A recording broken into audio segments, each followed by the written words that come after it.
So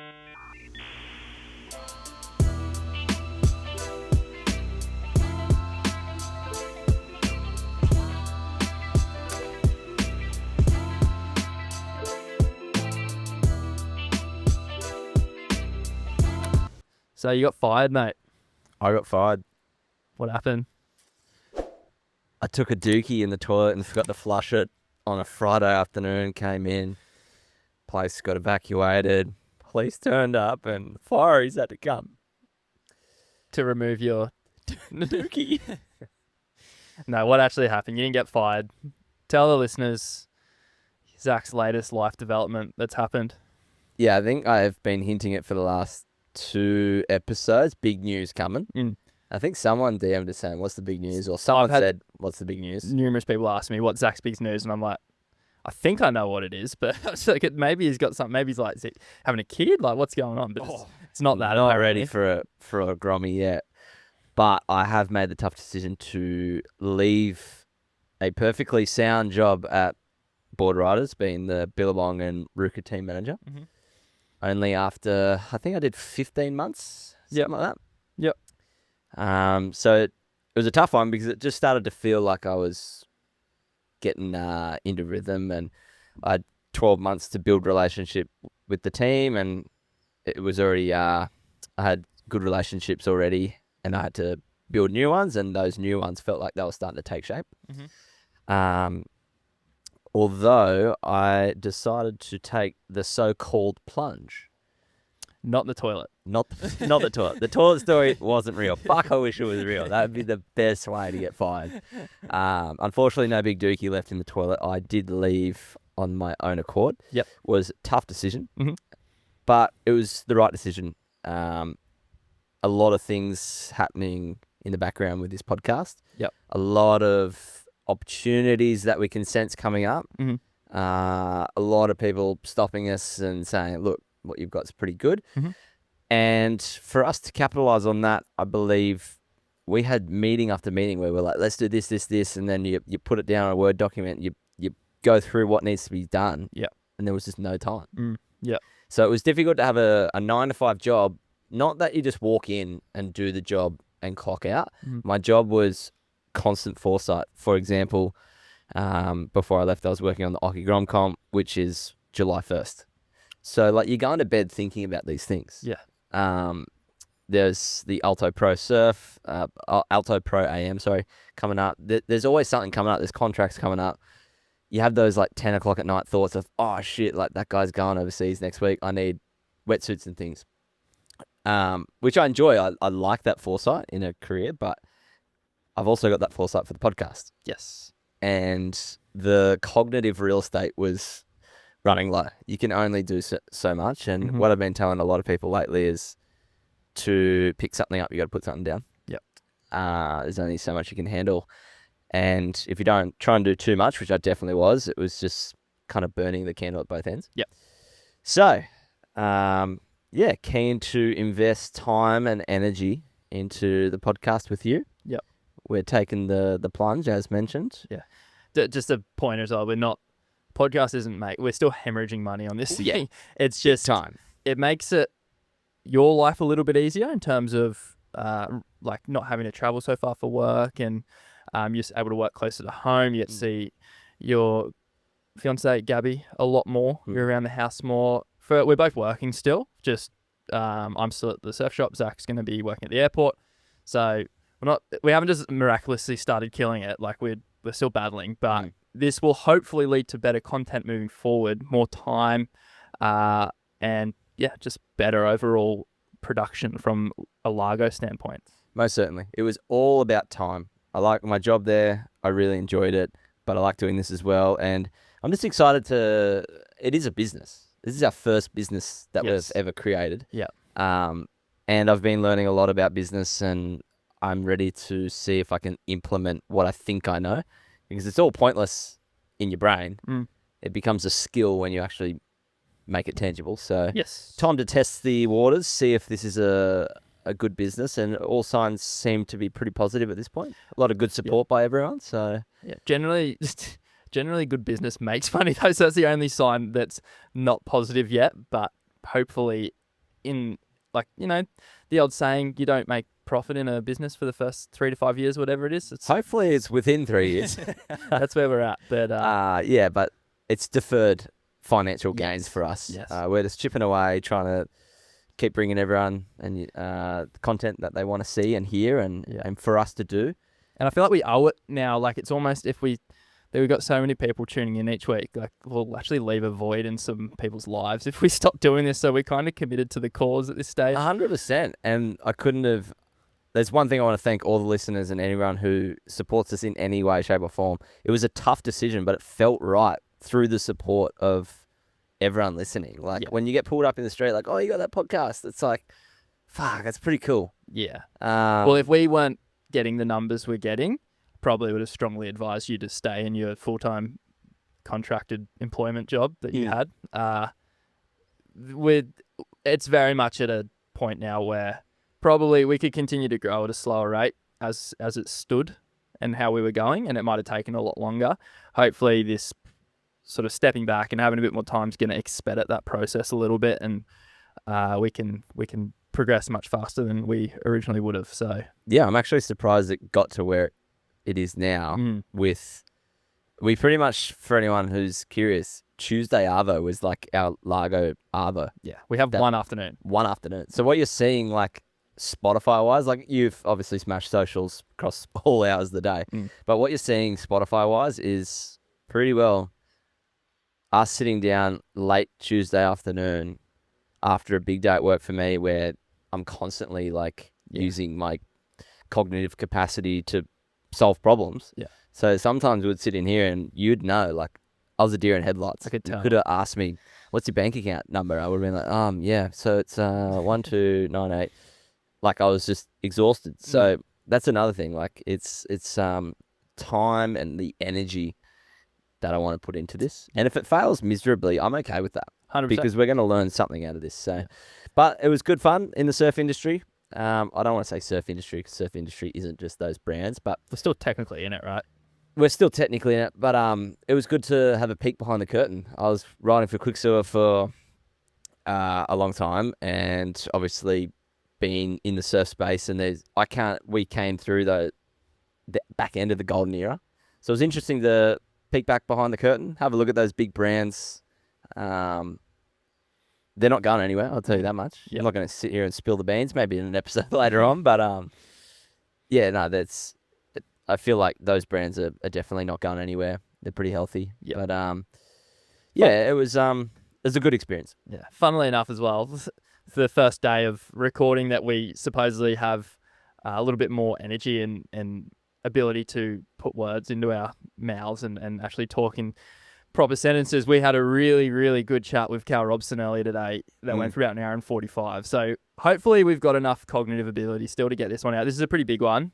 We've written some pretty extensive notes for this. This is going to be our pre-season analysis, surfer by surfer, go through the entire tour, pick our rookies of the year, our top fives, our world champions on each side of the tour, and basically give you a bit of a rundown of the confusing yet much improved nature of the tour this year. I think we're in for a real treat, starting in about 8 days, or by the time this comes out, it'll be about 7 days a week. Really exciting times. We're pumped. Fantasy's going to be cooking. That's been a schmozzle, but we're hoping to get that thing sorted. It'll be all over our Instagram and stuff. So join. It was actually crazy. I posted the league, and someone messaged me like 2 minutes later and was like, "It's full." And I went, "Well, it's not. It can't be full." Yep. And I went on it, and the cap was like 20 people. But even for us to have 20 people in 2 minutes, like, we got 60 last year total. We got 20 in like 2 minutes, and the thing was full. So good signs. It's good signs. Going to be some prizes, TBD on what they are, but it's going to be a sick league. It's going to be the best of the best. Me and Zach are going to be in it. It's going to be challenges for throughout the season, more content that you're going to be being able to watch. So it's going to be good. I'm very excited for that. Yes, and just circling back, now that I have made the so-called plunge and you're investing more time as well, it's more and more important that everyone jumps on board and helps us out where you can, because I'm slightly shitting myself. Like I said, left a very stable salaried job for a not so stable well, it's stable, but like not so fruitful in the cash world of for our podcast with Cashflow. Yeah. So yes, very important. Jump online, give us a follow on all the platforms: Spotify, Instagram, Apple Podcasts, wherever you get your podcast from.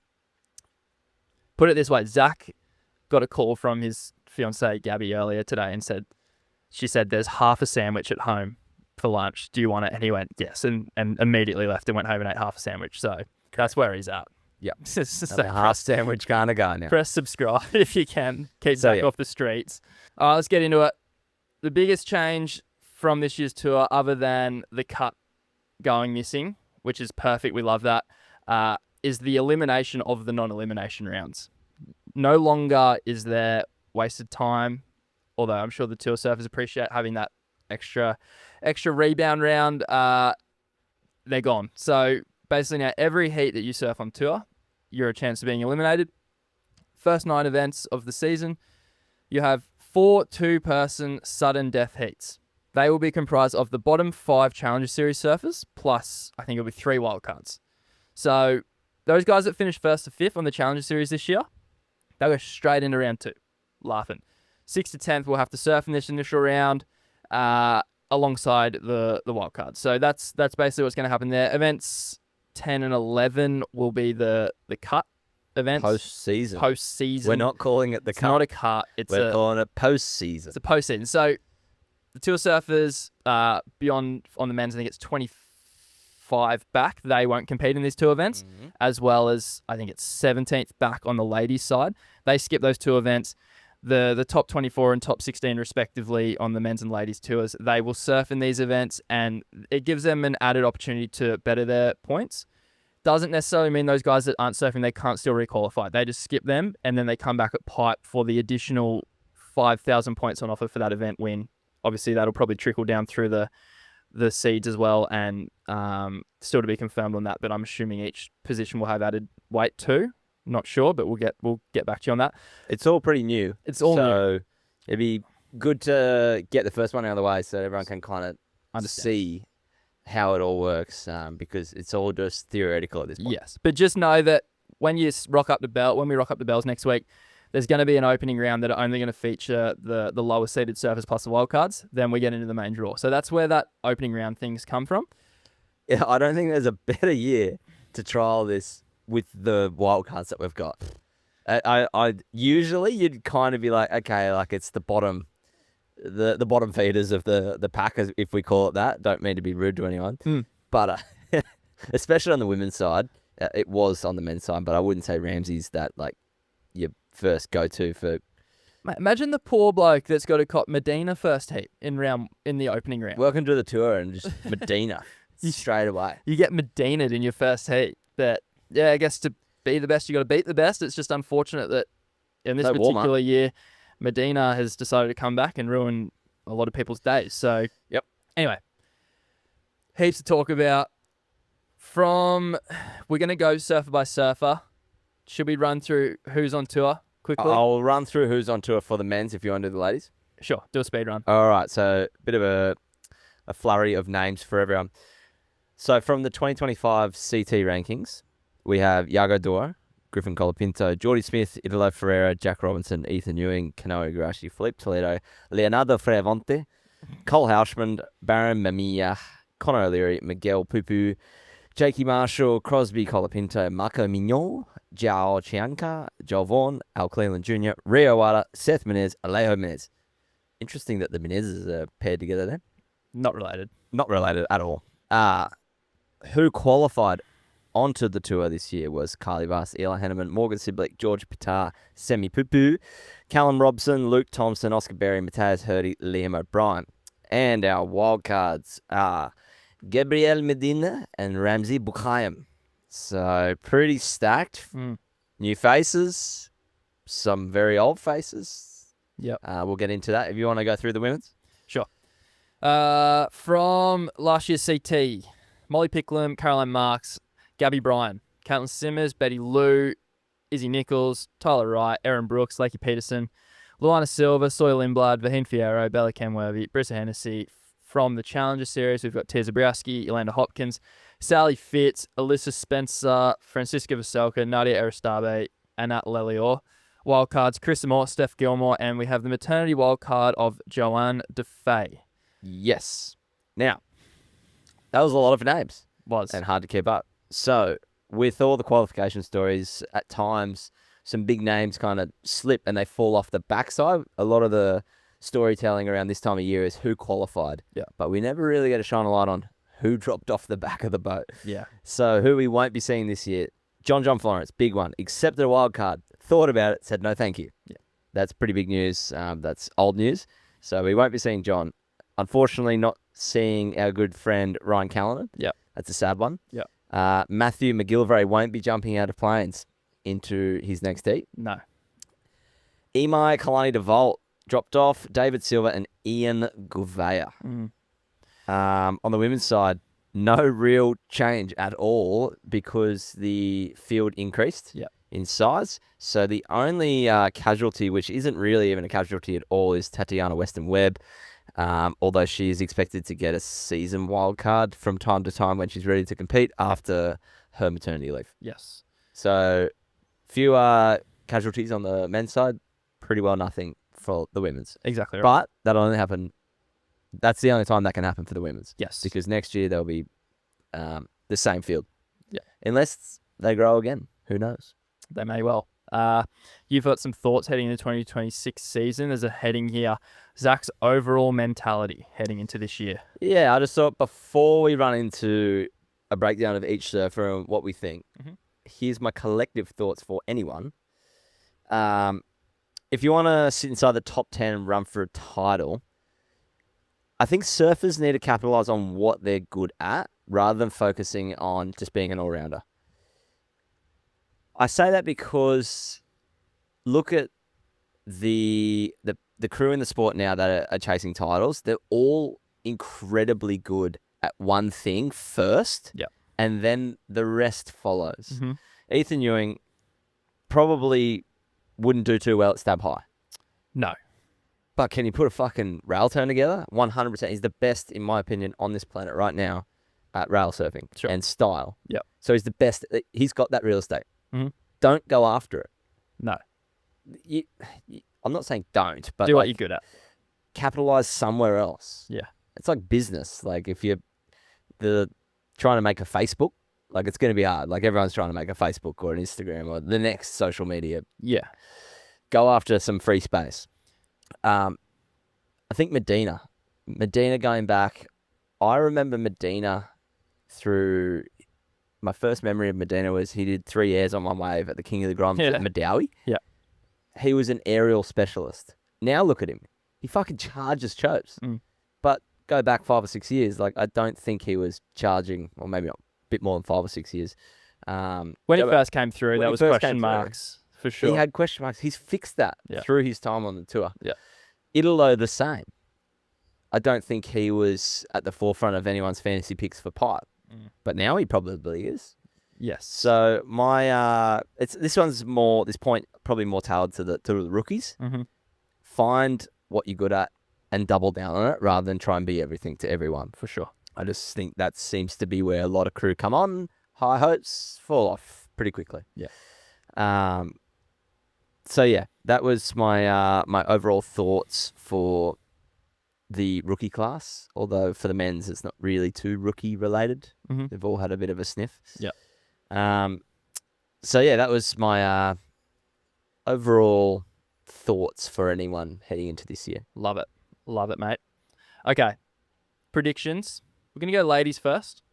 As part of our predictions on the men's side, we've decided to both select at least one top 10 surfer from last year to not make the tour for next year, if that makes sense. So just to add a little bit of extra risk in our predictions, we didn't want to just go all rookies and stuff. So we've gone and picked at least one top 10 surfer each to miss out. Not saying that's necessarily it's going to happen, but it's like we're just putting a hat in the ring a little bit and seeing what happens. We're going to run through our ladies' side first, though.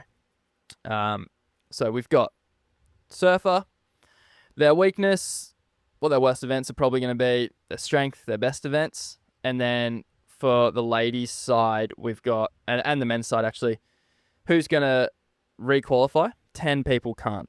So they're going to miss out. And then we're going to say who we think those people are, and then going to say our top fives. Mm-hmm.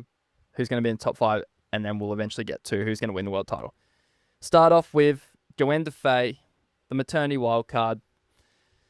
She is a long-time tour veteran on the ladies' side. She's spent many years on tour. Silver medalist. Yes, silver medalist. Surfing for France in the Olympics. She is someone that personally I think has seen the highs of her career. Yeah, I think she's on the backside of that curve. Off the bell curve. Yep. Her weaknesses, worst events, I feel like her main weakness is going to be probably her age now. There's a new crop of young girls coming through. They're all amazing surfers. She's going to have experience on her side, which is good. And the thing that she's really good at is going left. Her backend's proper, really good. Has experience surfing waves like Chopes, Fiji. Probably hasn't surfed Raglan, but I don't think it'll be any issue to her. I just think for her, she's going to struggle at the longer point breaks. She has snappers, bells, and it's not necessarily a reflection on her. It's just the people around her who are on this tour. I see, snapper and bells not being overly fruitful for her. I don't know if you have anything to add there. Have you got any events that you'd chuck in there? I wouldn't put her in the agility class either. So anything that's under 3 foot going to be challenging. We're not getting a Sally Fitz grab rail reverse off. Nah. She's kind of renowned for that powerhouse surfing. Yeah. And when it's small, you just can't translate that to the waves that you're given. Yeah. Look, coming back after a childbirth as well, like, I don't mean to be rude, but that's going to be harder than someone else's preseason. Yeah. There's a lot more challenges to overcome. Mm-hmm. I think that's going to factor in a little bit as well. Yeah. There's going to be sleepless nights. There's going to be figuring out motherhood. Plus, she's got to figure out how to beat the next gen of surfers coming up through it. So I just feel like it could be a shaky year for Joanne. Yes. I feel like she might be on the lower side of the pack. For sure. Strengths, best events. Her strengths are back end. We touched on that before. Anything with the left, she's going to be dangerous. Cloudy. She's going to be dangerous at Raglan. I think even the pool she's had a good result at before from memory. So those events are going to be strong for her. I just potentially don't even see her making the pool. That's the issue. That what comes as one of those. Yeah, that's what I was saying before, and we'll get to that right now, I guess. Well, I have her as not making it to the pool, so she's going to be in that below 10 cut line. And I have the same. I think she's going to fall off to at the end of the year. So with that, obviously not a world title chance, so we don't really need to go into that. Now, to call these people wild cards is just feels cruel. We go to Stephanie Gilmore, who's the next head on the chopping block. Weakness, worst events. Her weakness is very evidently, and it's no secret, her backhand. So in contrast to Joanne, that's actually Steph's Achilles heel. Not overly good in barreling waves, especially lefts also. Rights, she's great. Obviously, probably one of the better right-hand tube riders on the ladies tour, but you take her to a left, it's not amazing from her. For someone who's had such success, you'd expect probably better from her. I think she's really going to struggle at places like probably the pool. She'll definitely be there at the pool. I think she's going to struggle at Cloud Break and Fiji. I think they're going to be tough for her. What about you? I agree. The backside is exposed. I'm going to lean more into the mental side of things. I still don't think she's 110% committed. Sure. After her performances at Burleigh, I know the waves were tiny. I'm talking about the Gold Coast Open that she just recently did. Yeah. Waves are tiny, although look at the track record. She got semi-dusted by the QE regional team. Yeah. And she did and ah on, from what I've heard from inner circles, about returning. It wasn't like from what I understand, it wasn't like a can't wait. Yeah. It was like, oh, I'll think about it. Yeah. And when you've got the crew that are hungry for it, sometimes that can translate through into performance.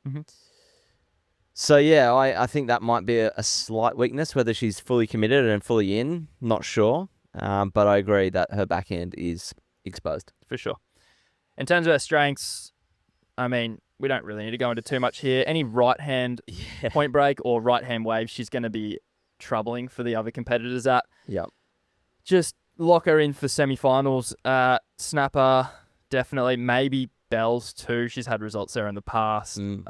Probably she's going to go good at El Salvador too. Any of those events, just she's going to be really good at. So, in saying that, I don't think she's going to have any trouble requalifying. I think she'll make it. I agree. I just don't have her in my world title race for this year. I also agree. Cool. Next surfer, Carissa Moore. Weakness, worst events. She's probably a little bit more well-rounded than Steph in terms of world title winners that have coming back this year. I feel like she doesn't really have too many weaknesses in terms of her surfing. We're about to go into a long list of ladies that probably do. Carissa, though, she's bulletproof. She's just got laps on the board. Yeah. That's what it's going to come down to. Weaknesses, yeah, it's a tough one to try and find. It's probably her progressive side, right? She doesn't have that. She can do an air, but it's not something that she can call upon regularly. She can do the air, but it's a pretty stock standard air. And where women's surfing is at the moment, the judges are going to have to start going, well, that's capped at a 5. If it's a flat spin, early grab, air reverse, if it's more than a 6, in my opinion, they're blowing it. Yeah. Whereas I saw Erin Brooks post something on Instagram the other day. Like, she did the most tail high air reverse. Like, that's where it's going. Yeah. Anything less than that is going to be capped. And I don't feel like she's gone to urban surf anytime in the past couple of months to go work on that. Definitely. So yeah, the progressive side as well as that agility in small ways. Looking at who else is coming in, T. Zabrowski, Erin Brooks, even Sally Fitz. They're all kind of a bit more petite, if I dare say that, which is favourable in smaller waves. I would say that's a bit of a weakness.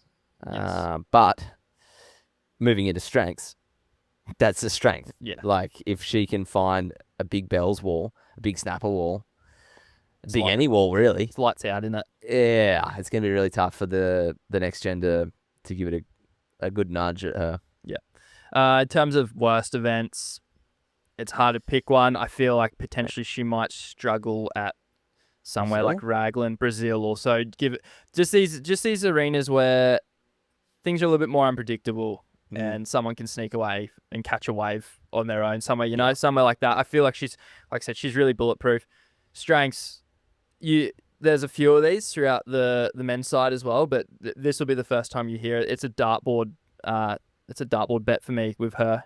For strength, you just throw a dartboard at the tour schedule this year, she could win pretty well any event. It wouldn't be surprising to see. I think so too. Yeah. It could be difficult in the smaller waves, but when you're not thinking about a forecast and you're just thinking purely what it has been previously, she's a one-size-fits-all for this tour. Yeah. Yes, I have her requalifying. Do you? I do. Yep. And is she a title chance? I'm going to say yes. I'm going no. Okay. The reason I'm going no is, I don't know, it's hard to say what a year off looks like, and a child. A bit like what I said with Joanne, so I've kept it, gave her a bit of a... Conservative. Yeah. Nice. Annette Leor. So, Israeli surfer, just recently qualified from the Challenger Series. Someone who not many people out there will know, myself included. That makes two of us. Yeah, not overly familiar with her surfing. Although I know she's really good in beachy conditions, which we do have a few of those tatted throughout the season. I just really think she's going to struggle at these more specialised locations like your Chopes, like your Fiji. And that's going to be, you're going to hear that a lot through these surfers again, but she's definitely one where I think potentially might have some issues there. Just no runs on the board. That's the issue. You can't be good at it if you've never done it. And they're not locations you can kind of go in and guess your way through it. Like, positioning on the reef, huge for women's. Yeah, I still feel like every single female athlete on the tour is still figuring out positioning, going deeper and whatnot. Yeah. So if someone's surfed Chopu for 5 years on tour, Carissa, Steph, whatever, plus, that's a huge advantage in those locations. Throw in actually the ability to knife one. Throw in the want to go a big one. Yeah, a lot of question marks for Annette here. 100%. In terms of strengths, beachies. Yep. Rio, Portugal, I think that's going to be her best shot. She looks quite light on her feet. Yeah, she does. She's got a little, really like snappy kind of surfing style, and I think that's going to be good in those types of waves. I'm thinking Rio already. Yeah, Rio's should be a good event for her. I personally don't have her requalifying. You looks like you do. I do. Okay. I'll be seeing her. Well, I won't be personally, but we'll be seeing her at the pool. Yes, and beyond, obviously into next year. Yeah. So Nadia Eristab. Weakness for me. Pretty horrendous year on tour. Yep. Don't think she had the year she was wanting to. Delegated back to the Challenger Series. I think her weakness is that X factor. I just don't see it. She's very polished, draws nice lines, but anytime that she's going to need a 7 or above and there's 5 minutes on the clock, when your brain starts to go, all right, I've got a 5 and a 6 by doing 2 turns, meat and potatoes kind of surfing. Yeah. The competitor that has that ability to switch into a different mode and do what Kael Robbo did at the Newey Challenger, 1 second to go, just went, fuck, I'm going to do a big punt. I don't think she has that gear. Nah. So that's my weakness for her, is just the bag of tricks seems pretty limited. Right there with you.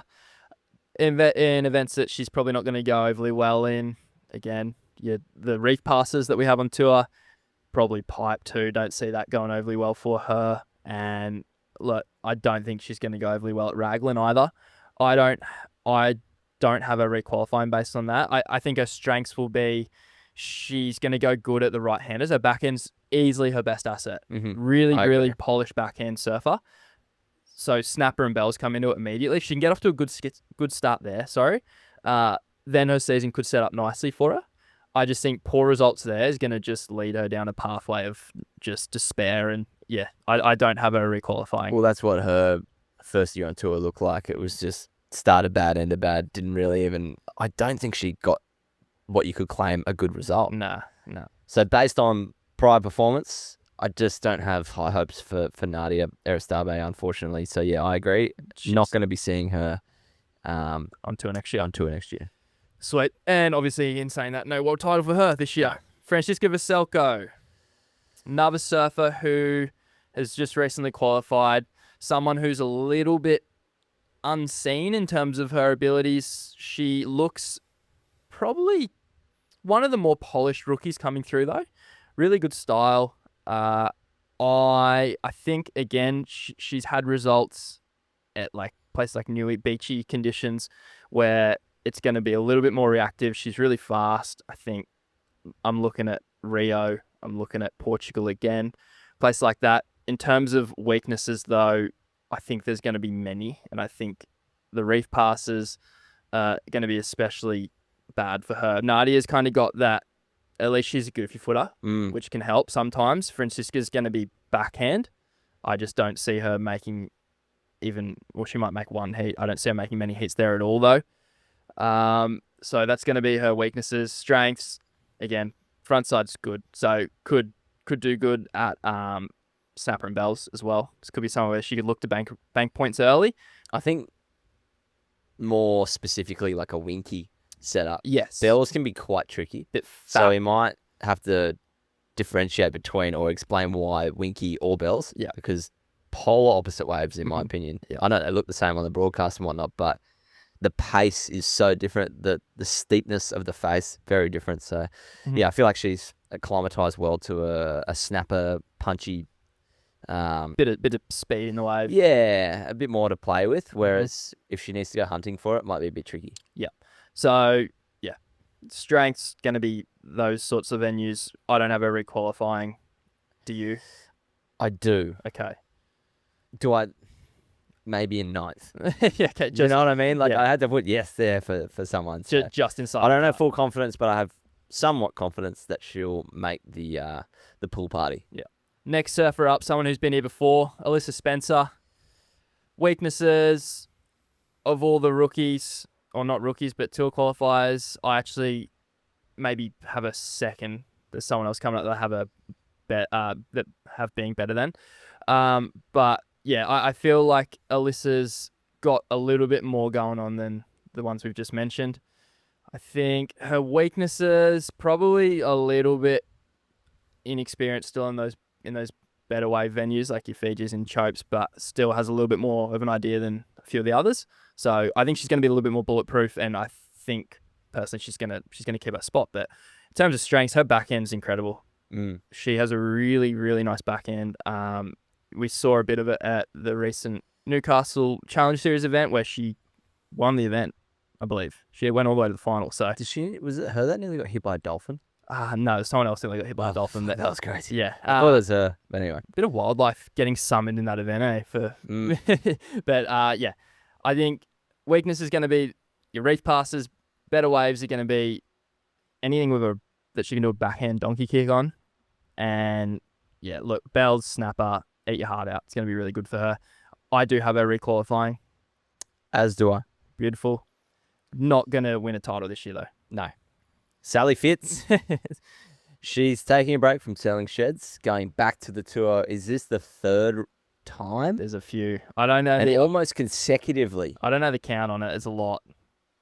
So, Sally Fitz back on tour. Weaknesses. The weakness, staying on tour. Requalifying via the CT. Oh, that was well played, GG. Yeah.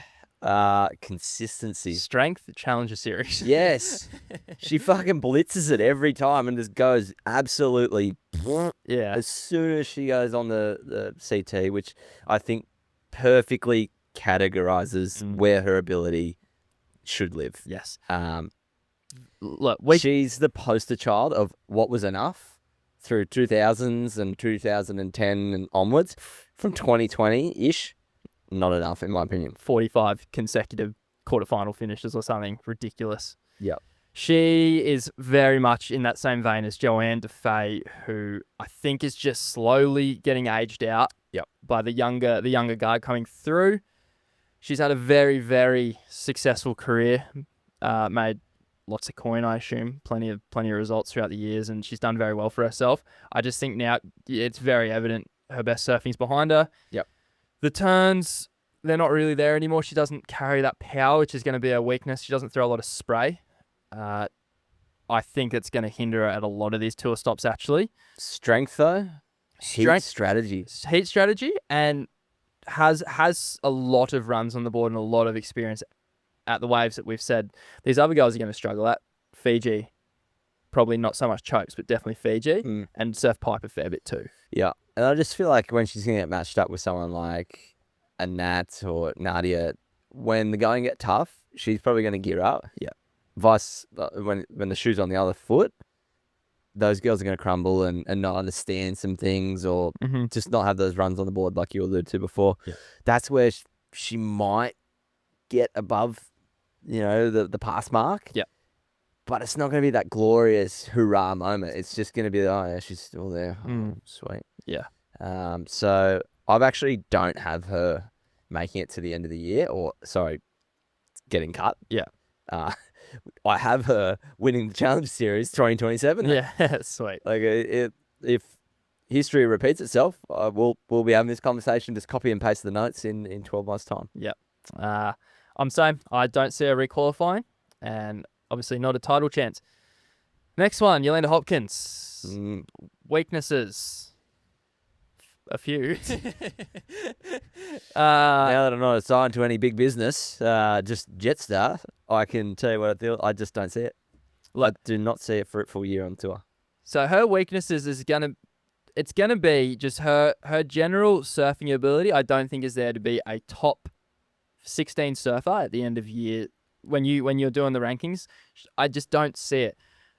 But her tenacity and willingness to actually get there potentially could be enough to get her across the line, because she knows no boundaries. She's willing to do some things that have been described by both of us as just downright stupid. I respect a lot of it, but I don't. Really dumb. I think she's going to struggle at a lot of the venues. I don't know how we're having this conversation. I don't know why her name is there. The only thing I could say about that is which kind of falls into her strengths. I think she's going to have a go at Chopes, and I think she's going to do a Gabby Bryan and just take off on something and just close her eyes. And do you reckon she's going to do the old double grab? Yeah. Like, not just big dog double grab, They hang could- on, head down, fucking go, go, go. Mate, she's willing. She is willing to have a dig. Definitely. And we've got to give her Should that. lighten up. I do respect the hustle. She paddles out, like I said it was stupid a couple episodes, and it is, but there is a bit of element of respect the hustle. Yeah. I get it. She's put in the hard work and she's being rewarded. I just feel like the rewards are going to stop literally in 8 days' time. Yeah. Well, if we roll into her strengths, again, weaknesses, I think she could struggle a fair bit in a lot of events this year. If we're giving her strengths, though, she's going to go. I know that for a fact. I don't know how successful she's going to be, but she will have a crack, which is more than you can say about a lot of these surfers. She's very tenacious. She's not going to give up at any point. She's going to keep going until that final siren. And I think her best events is going to be maybe in a home country of Portugal, places like that where the ocean's shifty. She can break away, do a big closeout Rio, or do something with high impact, and that might get her through a few heats. I just don't see her requalifying either. I think for myself, her weakness is, just gonna be brutally honest, is technique. Yeah. I feel like when she's gonna get matched up against Steph Gilmore at snapper, pumping snapper, it's gonna be very hard for her to obtain a high score. Yeah. Strength, discipline. Yes. It feels like she's definitely waking up in the morning and having a protein shake at 4 a.m. and doing 100 push-ups. So, and that will get you so far. Yeah. I'm just interested to see how far. Yeah. I don't think it'll be very far. Yeah. Sure. So yeah, no for requalifying. I assume you're the same. Yep. I reckon it'll be a copy and paste 3 years of what Sally's done. Yeah, potentially just kills the Challenger Series. Yep. Sweet. Tia Zabrowski, the last Challenger Series qualifier. She's got it. I have a completely different tone here. Mm. This is the real deal. This is the future of surfing, and I've alluded to this in prior episodes. I'm not exactly stoked with the Challenger Series qualifiers, but she makes it digestible for me. She's the one that I alluded to before of Alyssa. Probably the one that is the only one better than her that's qualified is Tia. I think weakness-wise, probably her greatest weakness, because she does have all the skills at this point. Just probably her age. 14. She's so young. Not too young. I don't want to say too young, but she's 15 now. Surfing the World Tour aside, think about how much shit goes through her brain when you were 14 and I was 14. You're thinking about, she's probably, I don't know, but we were thinking about girls, puberty, fucking watching Puberty Blues, going, oh yeah, like there's so much in life at that age that you need to figure out soon. And she's just been plonked into a very mature adult life. Yeah. She's going to be making 6 figures. Oh, she's doing everything right, but there's so many factors that she probably, I hope she has someone alluding to, but there's so many uncontrollable factors that are lurking very close by, and they lurk for every 14-year-old. Yes. But yes, her weakness will be her age, and also being matched up with someone like Carissa, even Sally. Your heroes. The crew that have just done hundreds of heats, I feel like they could just find little aspects that she's probably overlooking and expose it. Yeah. Events that she may struggle at, again, she's probably going to do good across the board. I think she'll be quite consistent this year. I think somewhere like Margie's, though, could be difficult, just not having surfed there much before, I imagine, going and trying to figure that lineup. So that's somewhere where, like, a Sally fits. If you cop a heat with her, that's maybe somewhere where Sally will have the wood on ya, because... Yeah, and it's almost like Tia's doing the better surfing, but just doesn't have the opportunity to find a wave or read the lineup to actually capitalise on that. Yeah. And also, a 14-year-old surfing a 6-foot heavy offshore, typically, groomed face. Yeah. Gonna be tough. Yeah, definitely. Strengths, again. Where do you start? Yeah. How long do we have? There's a few. I think she's one of the mix that are coming through and breaking ceiling after ceiling in women's sports. So good to see. Aerial side, tick. I reckon she'll have a bit of a crack if the waves are bigger. Yep. She'll whack a helmet on and just go. Yep. So charging, I'm going to give her a pass mark. Yep. I'm yet to see like a full reel of her or highlight reel of her going absolutely bananas. The lines she draws for me is well above her age. Mm-hmm. She's properly figured out which lines to draw on a wave. Yep. Some of the crew that are, many more years her senior are still figuring that out. Yeah. So she's only going to get better at that, and she's 10 years, 20 years younger. Yeah. 30 years younger than the crew figuring that part out. So Where do you have her going good at? Is there an event that sticks out to you? a really nice looking snapper wall. She could probably do some damage. Yeah. I think straight off the bat, I think she's going to get a result at Bells. I think she's going to be looking at a quarterfinal finish at Bells. Yep. Plus, higher than at quarters. Yeah. And look, I'll probably throw her in my fantasy at Chopes. Yeah. Just because there's not many crew that do want to have a sniff at a big wave there. So, yeah, strong signs of a fruitful year for Tia Zabrowski. And with that, we both have a requalifying, correct? Correct. No title for me this year, though. Although I've got her in there. You've got her in the mix. I'll go where, at the end of all this, we'll go. We've got our top 5. So basically, top 5, we're going to say are in the mix for a title. So there's going to be 5 surfers each on both sides that we elect. You've chosen her as one of your ladies. We'll be putting them in chronological order at the end. So, yeah, she's in the 5. Yeah, beautiful. All right. That was everyone from the challenges? That's everyone from the challenges. We're now onto the CT rankings from last year. A few of these we haven't seen in a bit, though, because they got cut but didn't really get cut. They went on a very fucking long holiday. Yeah, they did. What was that? That's almost like a year. Crazy. A year off. First one, Brisa Hennessy. Weaknesses. Look, she isn't one of the more agile surfers. She's got a bigger frame than a lot of the other girls on tour. That is going to be a weakness to her in a lot of venues, especially those where agility is going to be an asset. 3 foot and below. Yeah, it's going to be difficult for her in those types of waves. I think she's got a really strong power base, which is handy for her, and we've seen her do good at places like Bells before, and some of the right points. I just think in terms of her worst events, they're going to come at, I feel like, waves where she's going to have to really put some effort into keeping the wave going, essentially, and staying on the wave. Patting the dog. Light on your feet. She does.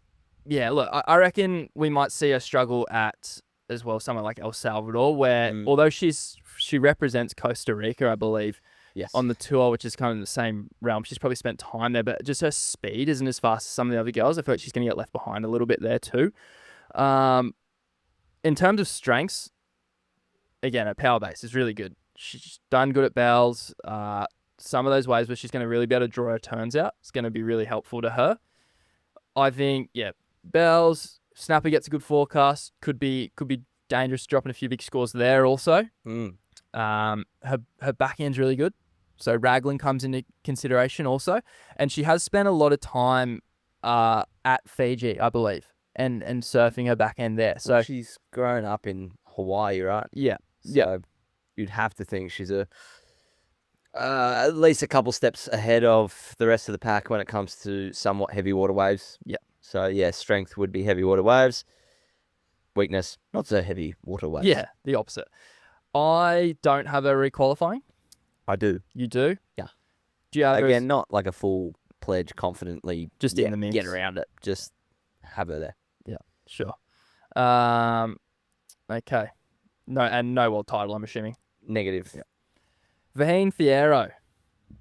So, very one of your favourites. One of my favourites. I think you picked her at least 5 or 6 times last year. I just picked her as soon as it was pitting. It's just like, weakness is going to be waves that she has to, like, get down and dirty and go and find grovel.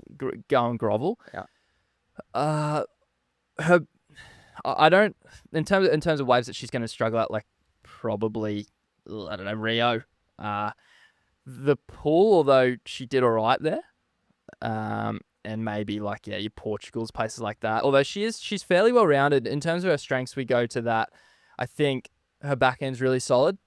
Obviously, forehand barrel riding, you can lock her in for semi-finals minimum at Chopes, and probably the same for Fiji. She's very, very accomplished there. Well, she can't have a melted pipe. Yeah, it didn't go overly well at pipe, but I think it was more so just not knowing the lineup as well. Yeah. That's something we do know of her. She's not afraid to go. This is going to go a long way for her this year on tour. Do have her requalifying. Do you? I do. And I don't have her in my world title I race. do not. Yeah. Okay. Sawya Limblad. Yes. Do you think in the off-season any of Ethan's talent has rubbed off? I reckon those two are absolutely loving life at the moment. So I reckon this could be a good year for both of them because they're both together. Sure. It's like young love blossoming, and I reckon that could be pretty dangerous combo. Yep. In a good way, Mhm. not in a bad way. Yep. She's also spending a lot of time here working on the right-hand points. She's spent a lot of time over on the island with Ethan surfing Point Lookout, which is just a punchy little beachy. Yep. I'm pretty confident that she's going to have a good year. Weakness, you'd have to think it's in the bigger stuff. Yeah. I'm trying to cast my mind back to Chopes last year. She's had some memorable waves there. She's definitely had... She had a go. Yeah. I think she's at 5 or 6 out of 10 for having a go. Yes. Which is actually quite a good mark. Yeah. For what's around her. For what's around. I'm still going to call it a weakness comparatively to even just like a Katie Simmons, Erin Brooks, Brisa Hennessy even maybe in the bigger stuff. I'd say the weakness is around those bigger waves and barrel riding. Yep. Especially on the backhand. Backhand's going to be tough. Yep. Tough for a lot of girls. Yeah. I don't think that's a secret. And I don't think a lot of them would care. Molly Pickler and Katie Simmers, probably the only two on tour that have like a developed backhand barrel riding, like one that blokes would be impressed. You know, one the blokes looks comfortable. Yeah, they do look comfortable in the pit. Whereas you can't really say that about a lot of the other ones. Even like you go back down to your wild cards like Carissa, definitely Steph. Like they don't seem to have that ability in the pit like these girls do. So I don't think it's not like a slight on her. It's just it's not a skill that a lot of these girls are overly proficient in yet, but that is coming. So they should just fucking watch Andy Irons at Mandaka. Yeah, trilogy section. The good thing for the goofs though is that they don't really have to get backhand tubed because all the good waves are lefts. You got backdoor. Yeah, if they got to go backdoor, but you're not on the brakes there. Like you're not doing the Andy Irons Mandaka bum dragging while like having the chest like puffed up. Yeah. You know what I mean? He sits back on it. Yeah. Oh man, it's enough to give a grown man a stiffy watching that shit. So yeah, ladies, if you are looking at getting better at backhand tube riding, just go watch that section. Yeah. Strengths, backhand. Yeah. Not tube riding, but backhand actual turns. Really solid backside surfer. Think, again, rinse and repeat for the other goofy footers that we've mentioned. Your long right-handed point breaks, your snappers, your bells. El Salvador, I think she's a bit quicker than some of these other girls. I think she'll get going there a little bit more too. Yep. I do have her requalifying. Do you? I do. I just want to throw in Ragland in there. I feel like she might be one of the only goofs that if she can find some space on that first section where you get 2 turns before it starts to slow down. Really square up. She can lay a bit of rail too. Okay, cool. And she does have that, like, I don't know if this will get us cancelled, but fuck it. Like, predominantly, even on the men's side, like the bigger frames, throw more spray. Yeah. She's a small frame, but can throw a fair bit of spray. Yeah. Through positioning of the board. So I feel like she's kind of found that space that a lot of girls are trying to find. Yeah. Okay. Title chance for you? No. Neither. But I can't remember if I asked you. You do have a requalifying? I do, but I reckon she'll be right there for the title. I just think she'll fall short at the end. So like top, sort of in the top 10. 10 to 5. Yeah. Yeah. Okay. Lana Silva. Yep. Definitely weakness in the pit. Yep. And we don't have to dance around the subject here. It's the pit, the bigger stuff. She said that in an interview last year. She's going to work on the bigger stuff. I think her words were like, I'm shitting myself out there or something. So no stranger that's the case here. Mm-hmm. I'd also say it's that spiciness. It's that X factor. It's the bag of tricks that you have to throw when, the going get tough, like I alluded to before. I don't think she has that either. Nah. Strengths does have a really solid combo in her when she gets it right. She's gotten big scores previously from just linking a couple big turns together. You can see the foundations are there. and she's got the ability to match it with these girls, but just in the right conditions. She's not like really proficient across the board. It's like in various conditions that suit her. She can beat you, but I think a lot of girls would go, oh, I've got Luana pipe. It's nearly a walkthrough. You know what I mean? Like she's not gonna post in excess of 10 points there, most likely. I agree. I watched her heats very intentively at Bells because I was there. Can I just jump in there quickly as well? 10 points, not like 1 wave, 2 wave total. 2 fives. Yeah, sure. Yeah. Continue. So yeah, I was watching her heats intentively at Bells. Mm-hmm. She draws really good lines. Yes. She connects the dots between bottom term and top term very well, very smoothly. So I think that's a big strength that she probably doesn't play into enough. Yes. Yeah. Underutilizing that strength. In saying that, like, she can definitely put some turns together on a longer wave like Bells. And I think even last year she had a decent result there, or she was surfing really well. Yeah, there you go. So second to Izzy Nichols. There you go. So she can do it, and she can put these turns together.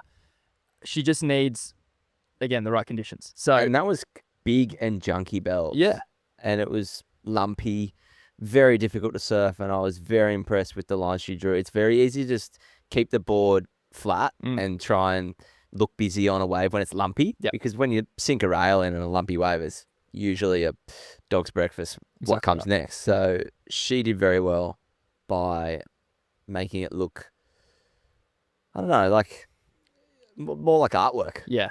I'll call it. Making it look surfable and easier than it appears, than it is. Exactly right. She made it look easy, which is a skill. Yeah. So for me, that's going to be a strength, someone like Bells. Yep. I don't have a requalifying this year, though. Either do I. Yep. Okay. That's that. Lakey Peterson.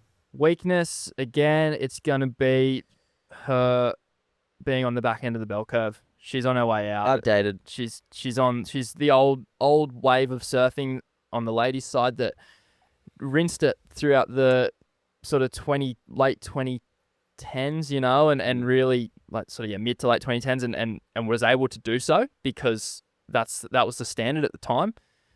Half the tour now is like pretty solid, and I think like he's not in that category anymore. Yep. She was known for progressiveness early on. It's just now that those couple early grab reverses. Yeah, those things that she was doing, they're no longer looked upon overly fondly by the judges. They're now a 5 at the Parko Grom. Exactly right. So she is that older crew. I think weakness wise, she's had a crack at in the bigger stuff for sure. Yeah, I'd give her a pass mark in the big stuff. She definitely has a go.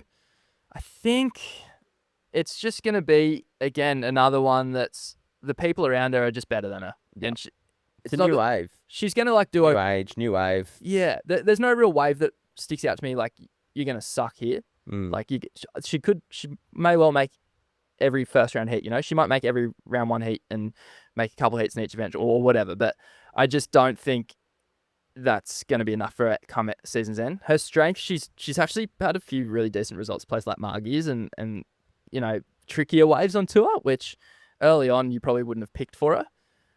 I think somewhere like Margie's for her this year again is going to be a good spot for her, and she definitely still has a really nice frontside wrap on her. I can see her at Snapper doing okay too. I just don't think she can keep that up for the entire year. And in saying that, I don't have her requalifying for next year. I don't have her requalifying, but we have to pick some crew. Yeah. She's on the bubble for me. She very well could. She's on the bubble, and the reason why she's on the bubble is I don't have confidence in that next Challenger Series push. If that was if we had more Matteas Heruie and Alyssa Spencer's, I'll be like, oh my God, this is going to be catastrophic. Yeah. But I feel like the other crew coming through might not have that ability to knock her off her perch just yet. Yeah. And honestly, like I haven't put this down in my notes that this will happen, but I won't be surprised if she's in top 5 because of what I've just said. Yes. Like everyone else is just figuring shit out. Yeah. And she just goes, sweet, 6'5". I already know. Yeah. So I haven't put it on paper and I haven't It's that not it's in going your to happen, predictions. but I'm not going to be falling on the ground in shock. Yeah. She was one for me that when I was going, are you gonna? I basically looked at two surfers and went, I think you're slightly better. And then just Lakey was the odd one out that got the flick for me. But she very well could still requalify. Definitely not a title chance for mine though. Erin Brooks. Brooksy. Very excited for her year. Her weakness has to be better than the last. It has to be. Her weakness is her size. Yeah. That's it. I think she's smaller than Tia Zabrowski. She's tiny, bro. She's tiny. Tia's definitely filled out a little bit more than Erin has. Erin's she's a little stick, she's tiny. Not much to her. Although, in saying that, you go, oh, she doesn't throw any spray. Her timing's immaculate. So she does still throw water. It's just, you can see on the wave, she did look a little grommy at times last year. I'm hoping that changes this year, though. How old is she now? She's much older than Tia. I'll just quickly look. Is she 18? 18 years old. Right. 2007. If you're born in 2007, you're 18 years old. It's disgusting. We're getting old, eh? Erin Brooks. She's a dartboard again for me in terms of... I want to say she's going to be... No, I'll leave it because we've got to get to that. Expose. We got to get to that still. Yeah. Her weakness for me is maybe the psychological aspect, because her first year was gobsmacking. Yes. She should have fucking finished in the final five. It was crazy. It was like she was... So that tells me that there's something going on upstairs that she's just figuring out. Yeah. And I don't fucking blame her. Like 17, like what Tia's walking into. So much going on. A lot to deal with. A lot to cope with. So maybe this year it's like, I can breathe. Yeah. I kind of, from an outside looking in, it looks like they're just go, go, go, go, go. Yeah. She's had 6 months to think about it. Mm-hmm. Debrief. Hopefully journal or some shit. Yeah. Talk to your sports psych. This could be a fucking dangerous year for her. Yeah. Weakness, I'm going to just throw Margies in. It's similar to Tia, just the size factor. If it's big and offshore. Yeah, big offshore and on your backhand. Makes it quite hard. Really difficult. Strengths, dartboard. Everywhere. Could win every single event on the calendar. Requal, yes. Title chance, yes. More her strength, this is going to sound fucked. She's the closest women's athlete that looks like a men's surfer. Style, agility, everything. Sure. If that makes any sense. Yeah, I get it. Like she's the one bridging the gap in the sport the most out of anyone. Yeah. In my opinion, Erin Brooks. And you'd probably argue what about Molly and that, but I just think Erin's got levels to come. Agility. Yeah. I think there's more to come from. I think ceiling wise, I think we're getting right to the top of Molly's. I think we're seeing it now. I think Erin's got a few more to go to still. If Erin grows and fills out, holy shit. Like, and it doesn't even need to be that much. I'm not saying she wants to be just a little bit more weight in the back foot for Margies when it's 100 foot and offshore. Not even weight in the back foot for Margies doing a turn, just for her to paddle in. Yeah, get into the genuinely concerned she might get blown off the back of the wave. Well, I think we said that last year, but look, she still could win Margies. That's the issue with her. She's that bloody good. Do you have her requalifying? Yes. Yep. And I've thrown her in top 5. Beautiful, as have I. Okay, Tyler Wright. Probably what is going on here? The remaining surfer of the old guard. She's the highest finisher from last year, so she's got herself. What's that? 1, 2, 3, 4, 5, 6. She finished in 7th. Yeah. I don't know what's going on at the Tyler. I'm confused with Tyler. Again, definitely on the back end of the bell curve. Not in her prime anymore. I feel like she could be, but seems to be just. I have so many questions. Yeah. I'd love to get her in here and just talk. It seems like ever since that mystery illness that was an illness that wasn't an illness or whatever it was, there's a lot of question marks, even that I think she's trying to figure out. And it's at the cost of her surfing career. Yeah. Like her recent reel on Instagram was bizarre. She's talking about finding her weight class like it's fucking UFC. Yeah. Like, you don't want to be a heavyweight. You don't want to be an ultra heavy. Like you know what I mean? Like, there's one weight class, and I'm pretty sure we all know what it is, and it's just lean and fit. It's just what you're comfortable surfing in. It doesn't matter what that is, but you don't need to find another one. No, there is no other one. It's just what you are. Are you forgetting that you're world champion? Go back to whatever you want to, what weight that was. Like, you were there before. Yeah. 100%. And you can fluctuate 5 kilos plus or minus, but the way she's talking is she's taking the preseason after her injury to find out what weight she wants to be. Yeah. And it looked like, I don't want to get this wrong, but it sounded like she's going up in a class for power or something. And I'm like, so like, okay. Kind of known for power. Yeah. Yeah, she's not like she's someone that probably needs to add more power. It's there. Weaknesses for her, I think, probably is going to maybe be her head a little bit this year. 100%. I think it's going to be an issue for her. I don't think I can put her in a fantasy for any event. Nah. I'm calling it right now. I'm so bamboozled about what's happening there.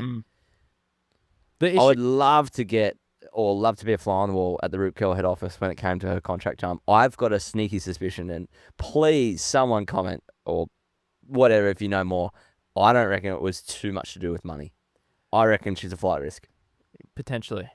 There's too much going on. There's the LGBT push.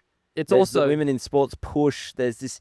Every post is something new, and I just think it's confusing her. It's confusing everyone. Yeah, I can't see this being a good year. I think it's as well for her. She's the casualty of Rip Curl obviously cleaning house for someone. I know they got their eyes on, but they've got rid of Medina. Well, I don't think they're cleaning house for someone. They're definitely. You'd have to look at their. Allegedly, they've had a rough time. Yeah, well, it looks to me on the outside looking in that they're building a bit of a war chest, and I don't know who for, but I think I think in the next year or so, there's going to be an announcement of huge signing Rip Curl. You don't drop Medina, who's your biggest athlete. They've now got rid of Tyler, who I'm guessing probably was on a bit of coin given her world title, her world champ status. I know she was friends with the old CEO or whatever it was, the person who used to run the brand essentially. So I assume there was some friend bonuses there on the side, some brown paper bags and whatnot. That Rip Curl's probably just going, look, she's past her prime. She's not winning world titles anymore. Could realistically maybe her last year on tour. I'm not sure. Let's get her salary back and let's add that to the war chest we've already gathered and get someone who's now coming through who's going to be winning world titles in the next 5 years. You know, there's probably contract upgrades coming for all sorts of guys. Their junior team is legit. They've got Dane Henry, they got Lucas Skinner. They're both going to be commanding big money deals, I reckon, over the next few years. Interesting they did just part ways. I don't know on whose behalf with Dylan Wilcoxon. Saw that. I think it was more going to be a. Sounded like it was his call. Sounded like it, yeah. It was like, I'm going to go sponsorless for a few years, which is cool. Yeah. But back to Tyler.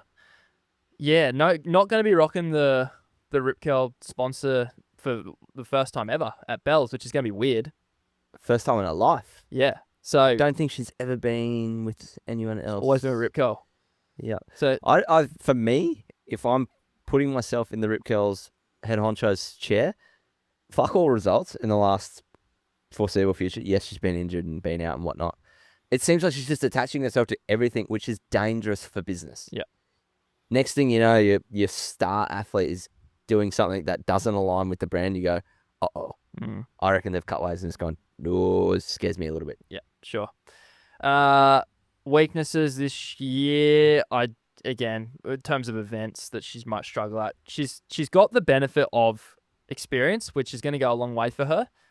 I feel as though a lot of these, she's sort of slowing up a little bit. A lot of these beaches and waves like El Salvador that are quite quick down the line. She always was known for her quick and sort of powerful frontside surfing, but I don't think that's as prevalent anymore. And I think that's somewhere where she will struggle again. Somewhere like Trestles also. I don't see her going overly well there. I don't think she has the bag of tricks required. Strengths is her experience. She is prepared to go at places like Fiji and Chopes. She's prepared to put her head down and have a crack there. So that's going to be places that she's going to go good at. She is the big loser, though, here for me in terms of I don't think she's going to requalify this year. I've got a no there as well. Yeah. Just too much going on. I actually feel for her. Like, I hope she figures it out. Yeah. Maybe there isn't. Maybe I'm just seeing shit and it's not all there. Yeah. But for me, it feels like someone's searching for something and maybe not finding it yet. Yeah, sure. Okay, Izzy Nichols, next off the block. Weaknesses. Think she's going to struggle on her back end at Raglan. and also at the reef passes. Yeah. Not somewhere where she's a noted goer. Yeah, it was funny. We did an episode about women's backhand barrel riding. Many episodes ago, and then she actually went to Macca's in the off season and spent a fair bit of time at Macca's. So you'd have to think she's worked on it. Yeah, and it's Whether good to we see the outcome, I doubt it because it takes years. To do. So yeah, I think that weakness is probably still apparent. Props to her for going and doing it though, and again, I'm picking this based off her performances previously. She comes out and blitzes it this year because of this training she's done. Beautiful. She's now a noted barrel rider on the ladies' side. That's great for her. I'm just, from what I've seen previously, this is what I'm going off. Strengths, really, really solid forehand. Bells won the event last year. Can surf that wave. I think snapper, she's going to be dangerous too. Heat strategy.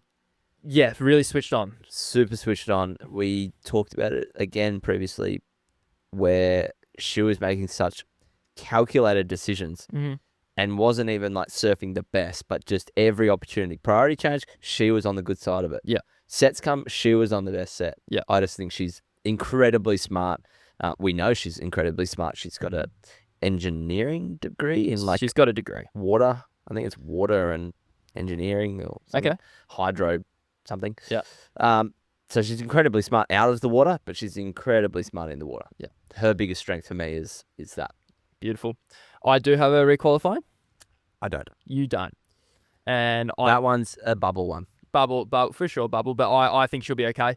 Title chance for me, no. I don't think she's going to be in that title race. Fair. Next one, we get into 1, 2, 3, 4, top 5. Betty, Lou, Sakura, Johnson. I feel for her weakness is she's right there with your Mollies and your Katie Simmers. She's just the back end of this new generation. She's like she's not leading the charge, but she's almost following in the coattails of these girls coming through. Yeah. And that's going to be more than good enough to keep her on tour for the foreseeable future. She's unbelievable surfer. She probably will. She more than likely does win an event this year as well. She's done it before. Very easily could do it again. I think her worst event, it's probably she's proven she can tube ride. Probably somewhere like a Rio, like a Portugal, where like I can see her stringing together some really good results at on the point break waves. Maybe Raglan. Haven't seen her back end heaps, so don't know what the go is there. Probably these waves though, where she's having to actually go and look for scores and things like that. I think she might struggle there. Not saying that that's going to happen, but if I have to pick a venue or a place, it's going to be there. She's another one that's probably going to make close to the quarters at every event, Ever since I saw her at Trestles, she just went into a new gear. Yeah. And unfortunately, there was a few events that we didn't get to see that new gear. I'm hoping she comes out this year and that's the baseline. Yes. It was very explosive. It was very powerful. It was elevated. Yep. Just felt like she was pushing her limits. So now that we know it's there, I'm hoping that this is the year where that is that baseline. Yeah. Weaknesses, I do agree. For someone who's grown up in Hawaii, hasn't really capitalized on that. Yep. Is that a weakness? I don't think so comparatively. She's prepared to go the wave. She had that really amazing hit with Molly Picklum a few years ago at Pipe that was outstanding at the time. Didn't look the most comfortable, but she was willing to go, which is, again, a really good sign for her. But that's what I was saying at the start of this episode. Find that and capitalize on it. Yeah. Kind of feels like she might be trying to do too much. Yeah. Like for me, if I was her coach, I'd be like, airs are off. Don't worry about airs. No. Because Tia, Erin, Katie, they've got that. Yeah. Don't go into their space. Yeah. I'd be doubling down on that comfortability you've probably got in the lineup at Pipe. Yeah. Now we just need to get you a little more comfortable when it's a huge green orb over the top of your head. Yeah. And pushing there. Yeah. Progression-wise, probably not her strong suit. In terms of airs, she has a really progressive rail approach, though. Her turns are amazing. Yes. As evidenced by her win at Trestles last year. Just blew the field away. I think she's going to be a pick at Trestles every year now based off that performance. You'd have to think so. Yeah. Like I said previously, she's going to be consistent. I think she's going to get near enough to quarterfinals at every event this year. So but there's obviously going to be the odd shocker probably every now and then, but strength's very consistent across the board. Going to be cool. Next one, requalifying for both of us, yes. Yes. And I actually don't have her in my top 5. I don't have her in the top 5. Sweet. Katie Simmers. Katie Simmers. Weaknesses, probably similar to Erin in her size. Maybe does hinder her slightly at certain events. But for the next, probably, what do we got? For the next 4 girls, they don't really have weaknesses. These girls are going to be featuring in the quarterfinals at every event. You probably throw Betty in that too. They're just going to be there or thereabouts, and that's just because they're so good at surfing. Yes. My weakness, and I could be completely off, and I'd love for someone in Katie's camp to correct me. I don't know if she wants it. Do you reckon she wants it? I think she wants it. I think it's from her personality is not that of Molly's, where she visibly is like hungry. I think internally she's hungry, but she doesn't really let that get out. It's probably more that like, I don't know. It's like your Gabby Gabby Medina and your Italos who like fire in the belly compared to your Yago who has it and clearly has a desire to win, but they're just cruising. You know, I think she's in that same vein. I get Dane Reynolds vibes. Yeah, sort of everyone's fucking favorite surfer. But has a sniff. Yeah. Has maybe Katie will do a bit more because I think Dane was pretty short-lived on the tour. She's already done more anyway. But yeah. But then I kind of feel like the end result might be the same. Yeah. The coolest cat in surfing. Everyone wants to be them, but not necessarily in the WSL space. Yes. Yeah. But like I said, I could completely wrong. I'm not sure. And I'm happy to be wrong there. Weaknesses... Not really much point in putting weaknesses on her because it's just like she could win anywhere. Yep, I agree. Backhand's really strong. Like you could maybe argue Raglan if it's a bit fat and lumpy. She may struggle, but she's just so light on her feet though. She's so so make it look fun. Yeah, she makes, and her backhand, she's got that really cool backhand tail slide that she does, and I think they'll just eat that up all day. So and when it gets fat, that drawn out arc. Yeah. Weakness, probably size. Let's just run with that. Strength is she is good across the board in every single venue imaginable. You can just chuck her out. She's a chance to win the thing. I don't really need to go much more into it than that. I think her and Erin are single-handedly pushing the sport the most. Yeah, and Molly. Do you have a requalifying? Yep. Good. I also do. 5. I've got her in my top 5 too. Yep. Gabrielle. I'm actually a little shocked at that previous year. Yes. I thought it's a bit quiet. Even though she did really good. She did really good, but like for her caliber and what she can do, I thought it'd be... I don't even know if she can be out of the top 5 now. No, I think you just lock her in as long as she's Unless she's got an injury. That's it. You just put her in. Gabby Bryan. Gabby Bryan. Sweetness. Small wave stuff. Small waves and barrels. Oh, yeah. Yeah, big time. The barrel, she got like an excellent score. I think she actually knocked Vahine out last year, or Vahine at Chobes with the close your eyes and just steer the channel. The head was down too. Yeah. One of those. She got lucky. You make your own luck on these things though, and she put herself in the spot and went, so you got to congratulate her. That one she just kind of goes through the barrel, like no real judgment of where I need to be at this point in time to maximize the vision. It was just point A to point B. I'm in the perfect spot here. As long if I just catch a wave and go semi-straight, I'm going to probably make it. Yeah. And that's what happened. You do put yourself in that spot though, and she did that. So, no offense to her in any way there. She nailed it. Weakness is going to be that. Probably, I don't foresee her having similar success this year at those events. I think she probably maybe loses early. Strength-wise, her power base is just... We said the same about Brisa. This is a level again. Has the ability to turn heats and registered really high scores with literally one face turn. And we saw that at Margie's last year, just getting ridiculous scores for one turns, and you had to reward it because it was just so much more powerful than what everyone else was doing. Yep. Strengths, let's chuck in, in terms of best events, let's chuck in Margie's again. Let's chuck in Bells. She's going to be a nightmare to beat at Bells, I find. Snapper, maybe, if it's really fast, she might struggle a little bit. Yeah, Elsal's similar. She may struggle there, just how quick the wave is. I don't think Elsal is really that quick. It's just sectiony. It's not. It's quick, but it's not like drivey quick. Yeah. It's not like Snapper how the bottom is gone below sea level. Nah, it's just more like you can get left behind there quite easily if you're not onto it. And I feel like Snappers are more perfect. If you get the right wave, it just keeps giving you section after section. Elsals, you're almost looking for it, and then you're racing, and then you're looking for it again. I think she's going to requalify. My biggest strength to her is consistency. She's Yeah. always fucking making heads. Yeah. She's always there. Yeah. So yeah, consistency, which has led to me saying, yes, she's going to be there at the back end, and I've actually got her in my 5. I don't. Yep. I'm just going to leave her out, but she's on the bubble again. She's one where you swap her in with one other surf. She's probably going to finish 6, in my opinion. Caroline Marks. Marksy. She, nice voice crack. Yeah, it was good getting pubes. Weaknesses, just not even worth mentioning. She's good everywhere. Yeah. Weakness is probably... The air game.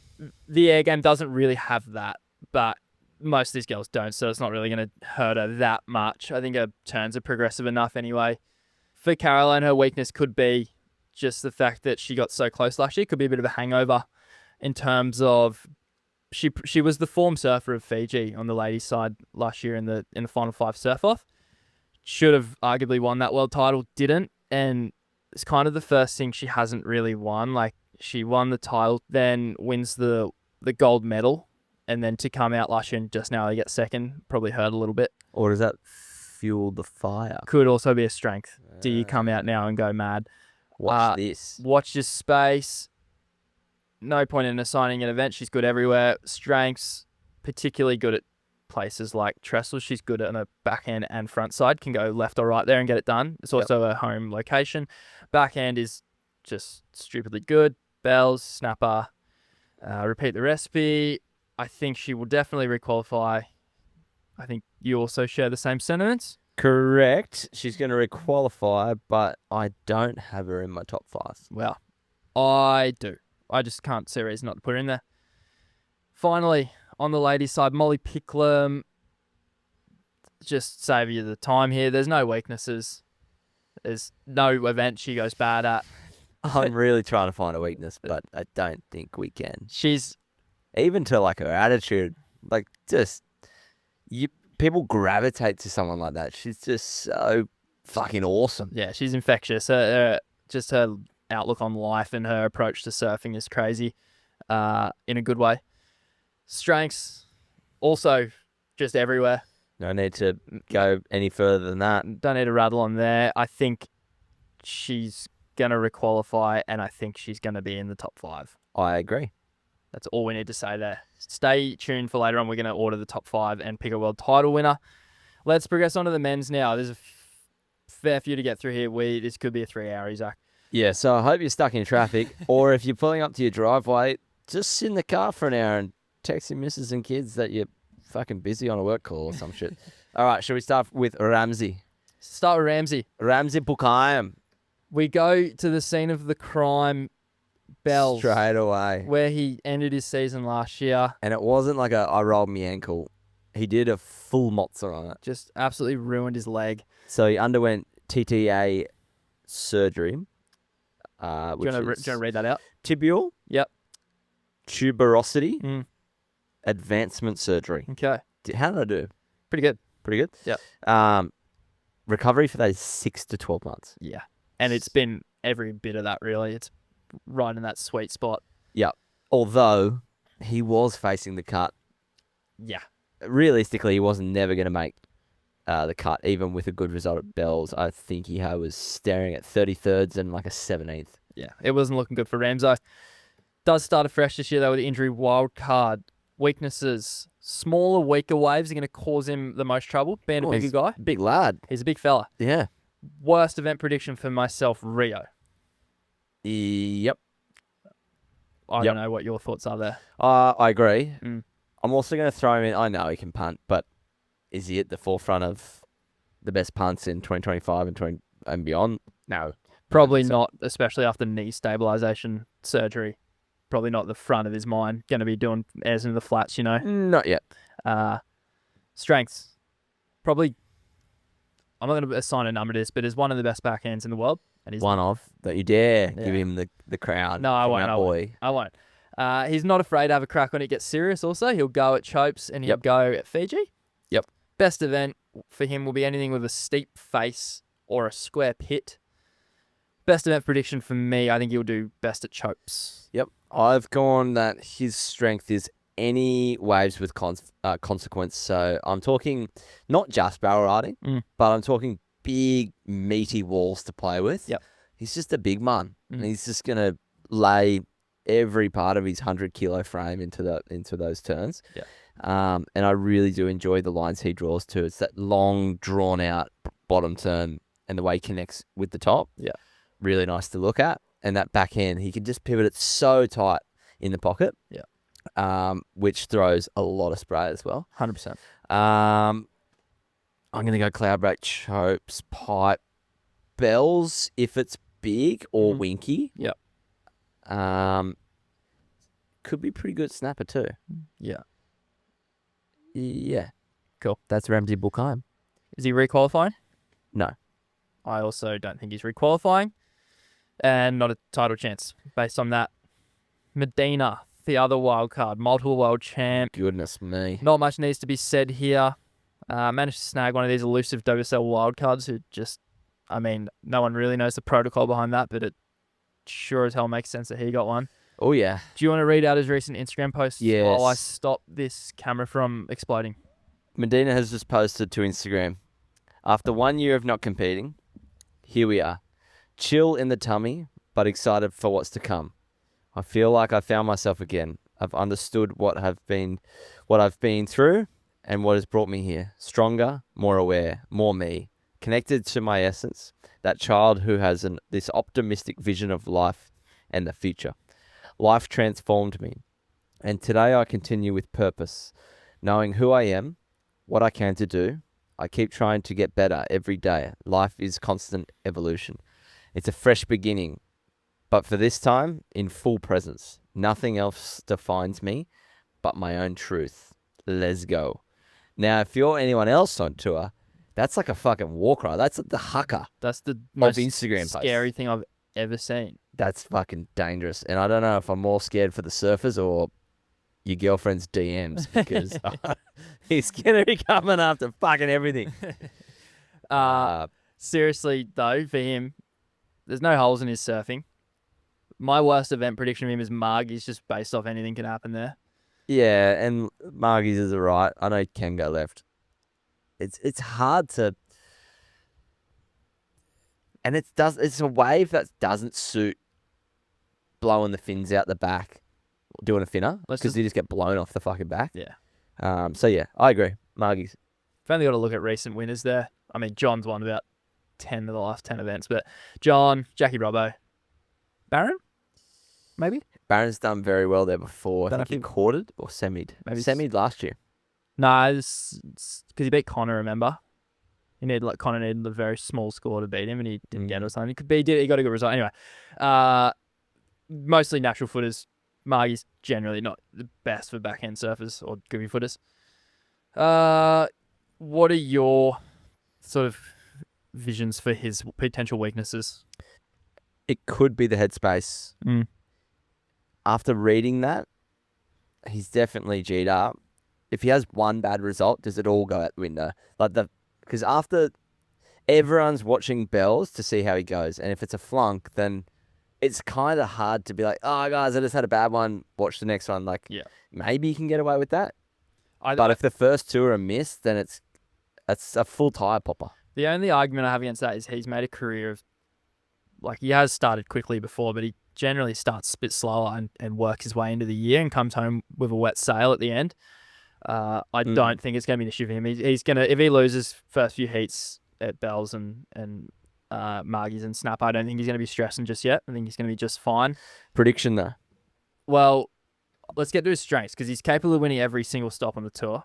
I've got a prediction. Oh, sorry, I thought you meant my prediction for his season. Oh, right. No, I've got a prediction.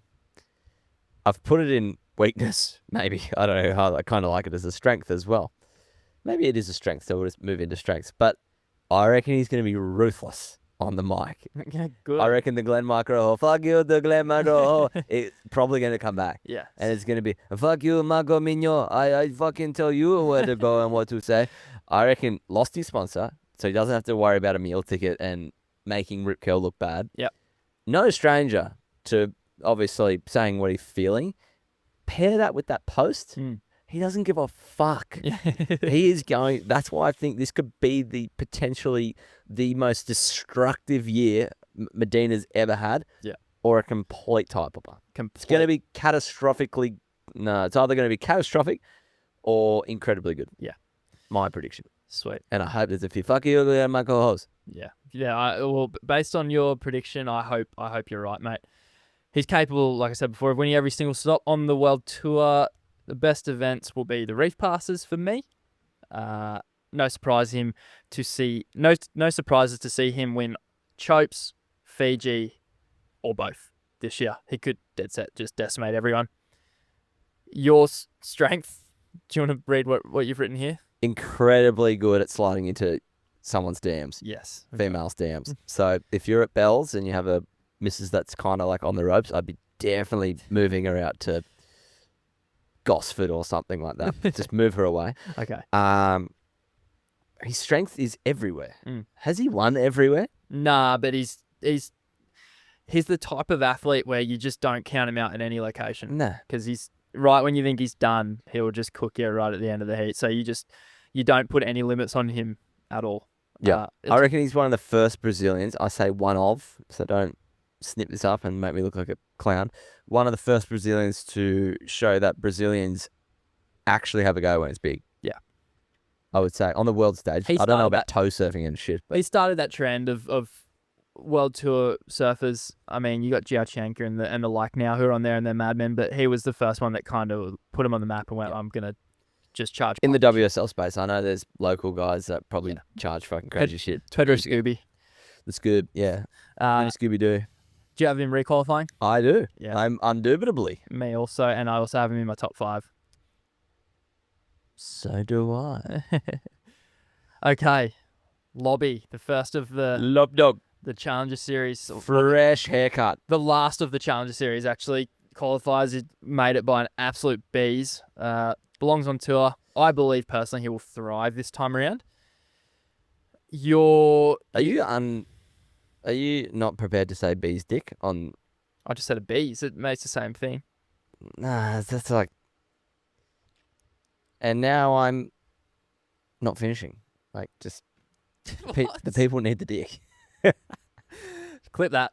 All right. Unfortunately, his partner Sophie missed qualification by a mere 1 spot. That hurts, eh? Like, life could have been so much easier for them. They could have been going the same place, same time, same goals, same everything. How good does that make life? You get to travel with your partner at all the same locations, same time frames. You don't have to be on opposing schedules. You're making great coin. Life's good. 1 spot. There is one hiccup, though. What? If you have a big old blow up with your missus and you go, fuck you, I'm going to Margs. They go, fuck you too, I'll see you there. You're like, fuck. Yeah. There's no running. No. There's no me time. Yeah. They'd be living each other's thoughts, which we all do. But yeah, that was the only negative. Sure. Weaknesses. Lobby lacks the air game of a lot of these other tour surfers, meaning his scoring is going to be dictated by wave selection, especially in the beachy setups. Fortunately for him, he does have great wave selection, but just probably lacks the ability to get himself out of trouble at a pinch with one section, you know. I think he'll struggle in the pool if he gets there, and if not, Rio could be a challenging one for him. Your thoughts? Lobby's the nicest person on the tour, Mm-hmm. and I think that's a weakness Too nice. Too nice. I'd love to see a bit more mongrel. Bit of grit. Yeah. Fucking here it is, you fuckwit. I'm doing this. I just don't. And this is a good weakness to have, right? Like, oh no, I'm the nicest guy on tour. But there has to be a bit more grit, in my opinion. A bit more, I'm here to grab it by the balls and take it. Yeah. Rather than just see if my talent can get it there. Yeah. I think that might be maybe heat strategy then. Bit more Derg in him. And I think even just a bit more like maybe self-belief. Like, fuck, get after it. I don't know. I could be wrong. I think he's pretty switched on. Lobby's strengths, Finley. His biggest strength for me is going to be bells, snapper, anything with his forehand rail game that he can activate. Even beachies. Brazil, if the waves are good. Portugal. Pretty well anywhere you can go right. And even in the big stuff. He can find a pit, that bloke. 100%. He can ride the tube. He's pretty versatile. I think his literally his only weakness is just that progressive side to his surfing, which he does have occasionally, but just not to the level of some of the other guys on tour. I think his biggest asset's probably going to be his brain as well. Yeah. His brain's really switched on. And that front side wrap of his is going to give him a bit of success at any of these right points. So back to that front side wrap. That's what I'm saying. Like, he should be kind of doubled down on that. Yeah. Just what I mean by that is it's already good, but now I start to look at things like do it on a bigger section. Yeah. Do it with a bit more mongrel. Or just like I was saying, his weakness might be like just put it in a very precarious situation. Mm-hmm. I think that's where the scores are going to be elevated. Yeah, and he, like I say, he will go on. He's not afraid in any way. It's just probably backing his ability and knowing he's good enough to, with himself and in his own surfing. That surfing is good enough. You don't need to go outside your comfort zone there. Like your normal turn, people would pay good money to be able to do. Exactly so right. Just sit with that. I have him inside the qualification. He's going to make it into next year. I agree with you there, Zachary. I think he's going to make it. I don't have him in my title race either, but I think he's going to be there next year on the tour. The next man in the mix, Matteas Heruie, finally got there against all odds. My God, him and Jacob just full battlers. Yeah, unfortunately, only one of them was able to get here. World Junior Champ 2018, been knocking on the door for years now on the CT, nearly retired because of his inability to actually get on tour, but is now back. Also lost financial support through Red Bull and Quicksilver. Yep.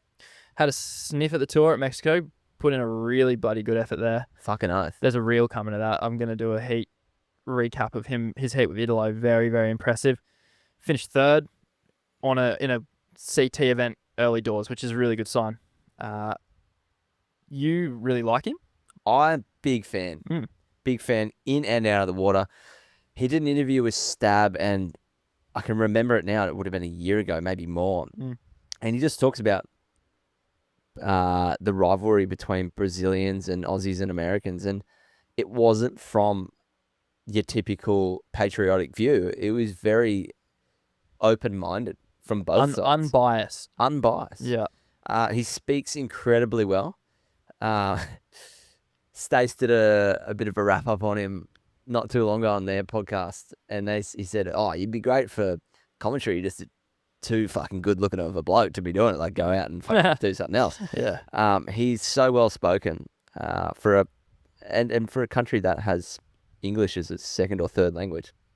I love that he just kept on trucking. He had so many reasons to quit. He didn't qualify time and time again, lost his sponsors, two big sponsors, Quicksilver and Red Bull. People dream about having that, and they lost confidence in him and pivoted. Now it might be his answer back. A bit of a fuck you moment maybe coming. Not 100%. sure. In terms of weaknesses and in his worst events, it's probably gonna come as a result of his rail game. It's not one of the strongest on tour, and he's yet to prove himself in the barreling lefts. I think his worst event is probably gonna be chopes. I think you probably mimic that. I agree. Anything over 6 foot might be a little challenging for him. Straight into strengths. Yep. Anything under 6 foot is going to be incredibly hard to beat. His ability to open up his bag of tricks and go above the lip, stay below the lip, and his repertoire of turns and the way he can not transport himself, the way he translates through the wave, next to none, in my opinion. Yeah. I'm going to go out here and say, look, in contrast to Lob, his air game's going to be the key to his success this year. Proven he can get results at Rio through his wildcards there. Uh-huh. I think Trestles will be a really good event for him. Oh, God. I personally, and this was difficult, I don't have him requalifying, and I'm purely doing this. I hope he does, but I just don't want to put any more of a mocker on him and say yes, and then he doesn't do it. So he's going to be my first guy that I think won't requalify. Ouch. If he doesn't, I think Challenger Series he'll get right. Well, now he's there and he's done it. I think he's unlocked the keys and he's back in the mix. But I hope he stays on tour. But I just think he might miss out based on his lack of or not his lack of experience, but his oh no, that makes sense. His lack of experience in those heavier waterways, I think, could just trouble him a little bit. Don't have him requalifying, but hope he does. Fair. I do have him requalifying. I don't have him in the top 5. Sure. Yeah. Sweet. Next surfer, Oscar Berry, is a bit of a wild card. He's rock solid in a multitude of different conditions. He doesn't really have a weak spot. He's not like the best at anything. Yep. But he's definitely not the worst at anything. It sits right in that middle, which is perfect all-rounder. Good place to be. He's not known for being flashy. Makes up for it in how refined his skill set is. Potentially just going to be that guy that puts some smart hits together, comes over some results at the end of the year. I am going to challenge something you said there where I think where male surfing is right now, all-rounders almost not good enough. Right. I'm a little worried this isn't an Oscar Berry problem. This is just where the surfing is. Mm-hmm. I just think you have to be, for you to be in the title race. Yes. If you want to go on tour for 5 years and just make good coin and get a 3rd here or a 5th there or whatever, which I'd fucking love to do and we'll never get to experience. Yeah. All-rounders, okay. But if you really want to knock on the door of that big trophy at the end of the year, I just don't think it's enough anymore. Are you just saying that because he beat you in the King of the Groms in 2016? Perhaps. I could have brought this theory up with anyone else. Yes, it's true. Round number 2, King of the Groms, I made the first round, then me and him were paired up, and it was built off, you had to make a hype clip. Whoever got the most votes won. He did beat me quite convincingly too. So I'm a bit salty at that, Oscar. We'll chat about that. But interestingly, flying the Mad Huey's flag for the tour. I don't think they've ever had a current world tour. Nearly had Kael. That didn't come to fruition. Yep. But yeah, first guy on tour. Yeah. Different logos getting around this year. It's cool. Yes. So new logo on the tour. I'm sure there'll be plenty of people in like the Netherlands are saying like, what is the fucking Mad Hueys? They look like a bunch of wild people. I'm not sure. But that'd be cool to see. Strength? Well, sorry, weaknesses first. He's not spent a lot of time surfing the left reefs. It's not an ability thing, and it's not a willingness to go thing because he is mental. He will go. I just don't think he's going to have the read on these waves just yet, and I think that's important. So that lack of or that inexperience is going to be troublesome for him, I feel. I don't know what your thoughts are there.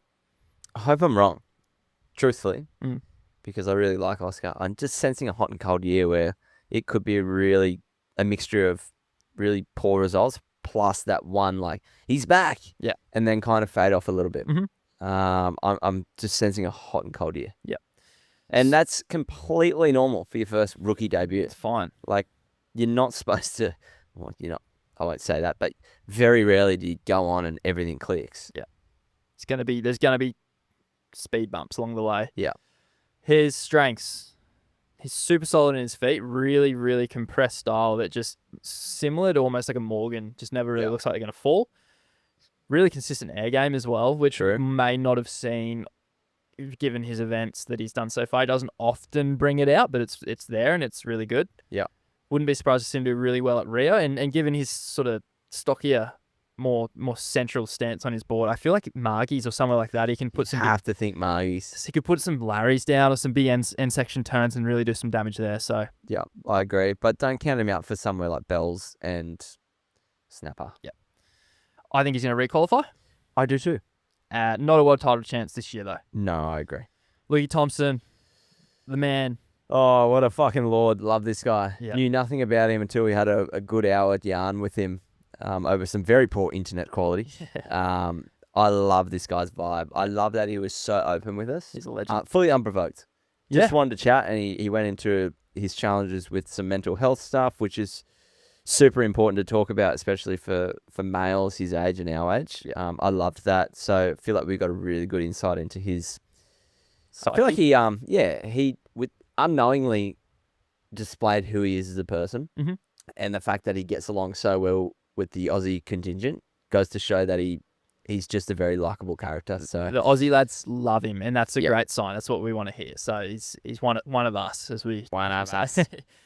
He's had 2 sniffs at the CT, both at J-Bay. Not really any big results, but posted some great heat totals that we spoke about in that podcast. So if you haven't listened to that, go listen to that. Weaknesses for me, I just haven't seen him in the big stuff. No. And on the men's side, if you're exposed there, it's going to hurt. So I don't know if it's a weakness, but I'm guessing that it potentially could be. Chopes, cloud break, pipe, anywhere where it's going to be hang on and go. Yeah. May not be in my pick just yet. Yeah. His weakness is probably trying to get over the fact that J-Bay's not on tour anymore. That could be a tough one for him, but coming from J-Bay, you can pretty safely say his forehand's going to be a strong point, and maybe Raglan's an area where he may be tested as well as the pull. Strengths, best events. I think if you hit one of those right points of a dart, there's a good chance he's going to go well there. El Salvador could be really good for him. Yep. Really quick surfer. I think you mirror that sentiment. Anything right-handers, anything long wall. Yeah. I've been harping on it. Bells, Snapper, Winky. I think he'd be a really good dark horse for Margs if it is that big offshore groomed face. 100%. Kind of mimics J-Bay in a way. Yeah. So, yeah, I think it could be a good year for him, although I don't have him. What?